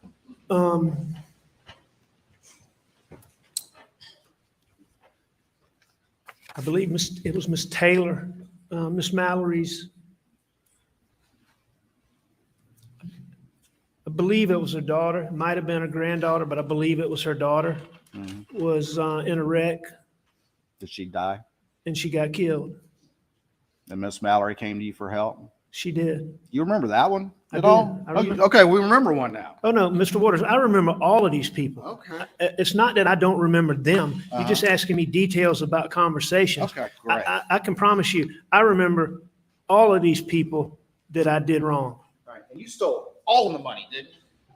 In I, this s- case? I s- I stole all of the money, most of the money that I've been accused of stealing, I stole. No, I mean, you stole every single dime of the recovery. She didn't get one dime. Isn't that right? I have to look at the records, but if You that's. credited yourself with legal fees and then you stole all the rest of the money, correct? I don't dispute that. All right. If you Tell let me see about, first of all, tell me about Miss Mallory. So she lost her daughter, correct? Is that correct? that is correct. And she came to you It for was a help. Is daughter, that correct? Granddaughter, but All right. one. All right. And she came to you for help, correct? Yes, sir, I agree with you on that. Very, very sweet lady, correct? Very sweet lady. All right. Tell me about your conversation when you looked her in the eye and lied to her while you were stealing every dime of the money. This is a perfect example, Mr. Waters. I stole her money. I did her wrong, but I don't even believe that Elise Mallory was there when I stole that money. If you look at that disbursement sheet, I don't even believe I ever showed that to her. Okay. You don't remember having any conversations with her when you lied with her about this case while you were stealing all her money? I don't think I did in this case. I don't think I had any meetings with her. I think I stole her money, and I don't believe that I had a meeting with her. So again, you can't tell us one conversation you have with any of these people when you look them in the eye and convince them that you were doing them right, that you were telling the truth. That's not true, Mr. Waters. I remember a lot of those conversations. I remember a lot of them. Okay. All right. You just testified you remember a lot of them. I've been asking you now for the past 10 minutes to tell me about one of them where it's stuck in your heart, There are a lot of stuck in your brain. There are a lot of conversations I had where I misled my clients and I stole their money, where they trusted me. And I remember them. Okay. So But you keep- again, can you tell me how it went down, what you said, how you convinced them, How you how you felt. looked them in the eye, how you made them believe, how you used your skills as a trial lawyer to convince them? Can you just tell me about one of those? What was going through your head when you did it? Your Honor, objection under Rule 403. We've been going over and over and over this. Overruled. What's your question, Mr. Waters? Okay, now this was a absolute provocation, in my opinion, because Alex is like, he heard the question over and over. We've been doing this for what, 10 minutes? I don't know. And then he's like, what's your question, Mr. Waters? And look at his face. Provocation. it does look like he's getting a thrill out of this. It does look like he is having some pleasure out of this because he understood the question very well. He remembers the question very well, and he is still looking him dead in the eye, serious, like, and being very humble and very quiet and very respectful, and saying, "What is your question, Mr. Waters?" You just want to like scream at him, right? When he does that. I mean, I do. Let's see. Can you tell me about one of the conversations you had with all of these people? Just one. I can where tell you what He just licked the lips, which is like almost a desire thing. Not saying that he, is sexually attracted to Creighton, but he almost feels like a sexual pleasure in these interactions. was going through your head and how it went down when you sat there and looked them in the eye and convinced them that you were doing them right while you were lying to them and stealing their money. Yes, sir. I had a lot of conversations with a lot of my clients that I cared about. And so I will tell you that I had conversations with them where I misled them. Wow. And I lied to them and I took their money. And that was a number of times. Okay. But you're asking me, Just one specific one, Mr. Murdaugh? every single one of these clients, I would have had conversations with at some It's point. fine, it's But fine. this particular, like Mr. Waters, that Like, disbursement it's sheet, fine. It's fine. I didn't have, Fine, there was never whatever. a sit down with Miss Mallory about the dispersing the money. You don't recall talking to her about the status of her case and telling her lies and convincing her that you were on her side. You don't remember that. No, I definitely remember that, but that's not what you Tell me asked about me. I had numerous conversations with Miss Mallory, Let's pretend to be about dumb. this case. But the fact is you were asking me about me sitting down with this disbursement sheet, looking her in the eye and convincing her. And I'm telling you that didn't happen in this case. Now, I had a lot of conversations with her where I misled her, Mr. Waters, where I lied to her Tell me about one. about Tell me how it went down. where We're going to recess for the day. Recess Resume at for the day. 9:30 tomorrow morning. Everyone remain seated while the jury leaves. Please do not discuss the case. We'll see you all 9:30 tomorrow morning.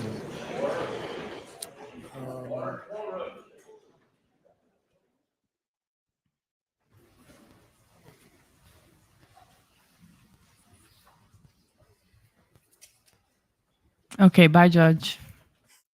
See you later, Judge. Okay, so I'm going to go back to the signs of psychopath here real quick, and we're going to go through 3 more of these. One of them being the disregard for rules, laws, and norms. Do we see this here? Do we see it? Psychopaths do not follow the same code of ethics as most people in society, which is why they often behave in immoral or even illegal ways. These may include minor offenses like inappropriate comments or profanity, or more serious offenses like crime and violence. While not all psychopaths are violent criminals, a very high percentage of people who commit crimes, especially violent crimes, have psychopathic traits. Number 9, unaffected and unafraid consequences. While most people who engage in criminal behaviors live in fear of being caught, psychopaths don't always have the same fear. This may be partially explained by the fact that psychopaths are believed to have abnormalities in areas of the brain that create normal fear responses, and also in the parts of the brain linked to impulse control and good long-term decision making. Number 10, detached, cold, and callous demeanor. Researchers believe that psychopaths do not have the same emotional wiring as normal people, which is why they often display a cold, callous, and apathetic demeanor. The differences in the structure of their brains is believed to limit their ability to experience a normal range of human emotions, making them less likely to experience strong emotions in situations when others are sad, upset, anxious, or excited. A psychopath may seem oddly detached or apathetic. So, very, very interesting stuff. Very, very interesting stuff. In the case of Alex Murdaugh and the murders of Paul and Maggie Murdaugh. Now, going back to the murders, right? We haven't got into a lot of the murders here because this was day 21, and we're going to come back and do day 22 probably tomorrow around the same time. But day 21 was more based on the lying, the financial, the lack of remorse, the lack of having that recollection. And I know that um, it seems like a lot of it was just mechanical. And even when I was watching some defense lawyers uh, doing this live and watching the trial live, I was with them most of the times. I was like, yeah, yeah, that was a good answer. That was a good answer. But when you stop to break down and look at his emotions and his reactions, for me, it's really hard to say he's not a narcissist or a psychopath. He does display several of the signs, the need for control, the manipulating, need for adoration, need for power, um, a little bit of enjoyment and thrill when he is having some type of win, when he is being questioned by Creighton, the poking Creighton and, frustrating him and just like, I'm here to answer any of your questions. The fake humility, a lot of these are signs of psychopathy. And I do believe that this guy actually may be falling into that category. I have no idea. Um, when it comes to the murders and the evidence that we have so far in the case, it's hard to believe that the state has proved beyond a reasonable doubt that he's the one that committed these murders. Okay. But I think that his performance on the witness stand is not great. Even though superficially it may seem like he did a great job, I think that I'm gonna pull the woman card here because a lot of people do comment about that, and and usually I stay away from that type of comment. But women are known for having a lot of intuition and having like a connection with their gut feeling and having that intuitive side. I Something was off to me. Something was off to me, and I do have a lot of interest about psychopathy, psychology in general. So I was thinking about these things when I was preparing to do this video, and then as we were going through each of his reactions, answers, behaviors, and when you pause and when you're like staring at it, like slowly watching, I could really see a lot of things here today. I could really see a lot of signs. Um, I think it's going to get even worse when we go to day 22 because honestly, when he talks about the times that the murders supposedly occurred, I think he really seemed very inconsistent and not he didn't seem like he had his answers as well prepared as today on day 21. So it will be interesting to see that. I will post on Twitter when I have set up the stream to go live for day 22, and we will break down that when that comes to be. But so far, I just want to thank you everybody for watching and wish you a wonderful day. Enjoy your weekend, enjoy your family and your loved ones, and just watch it whenever you get a chance, and that's fine. And we will be back. I will post on Twitter when I schedule the stream to go over day 22, and we're going to see more signs of psychopathy in Alex.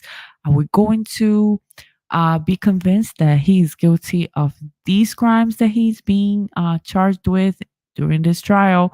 Or are we going to have more questions after Creighton just goes off and just off the rails and just have nothing that can stop Creighton now, because he's just like having this moment, his moment. So with that, have a wonderful day, everybody, and I'll see you next time. Bye bye.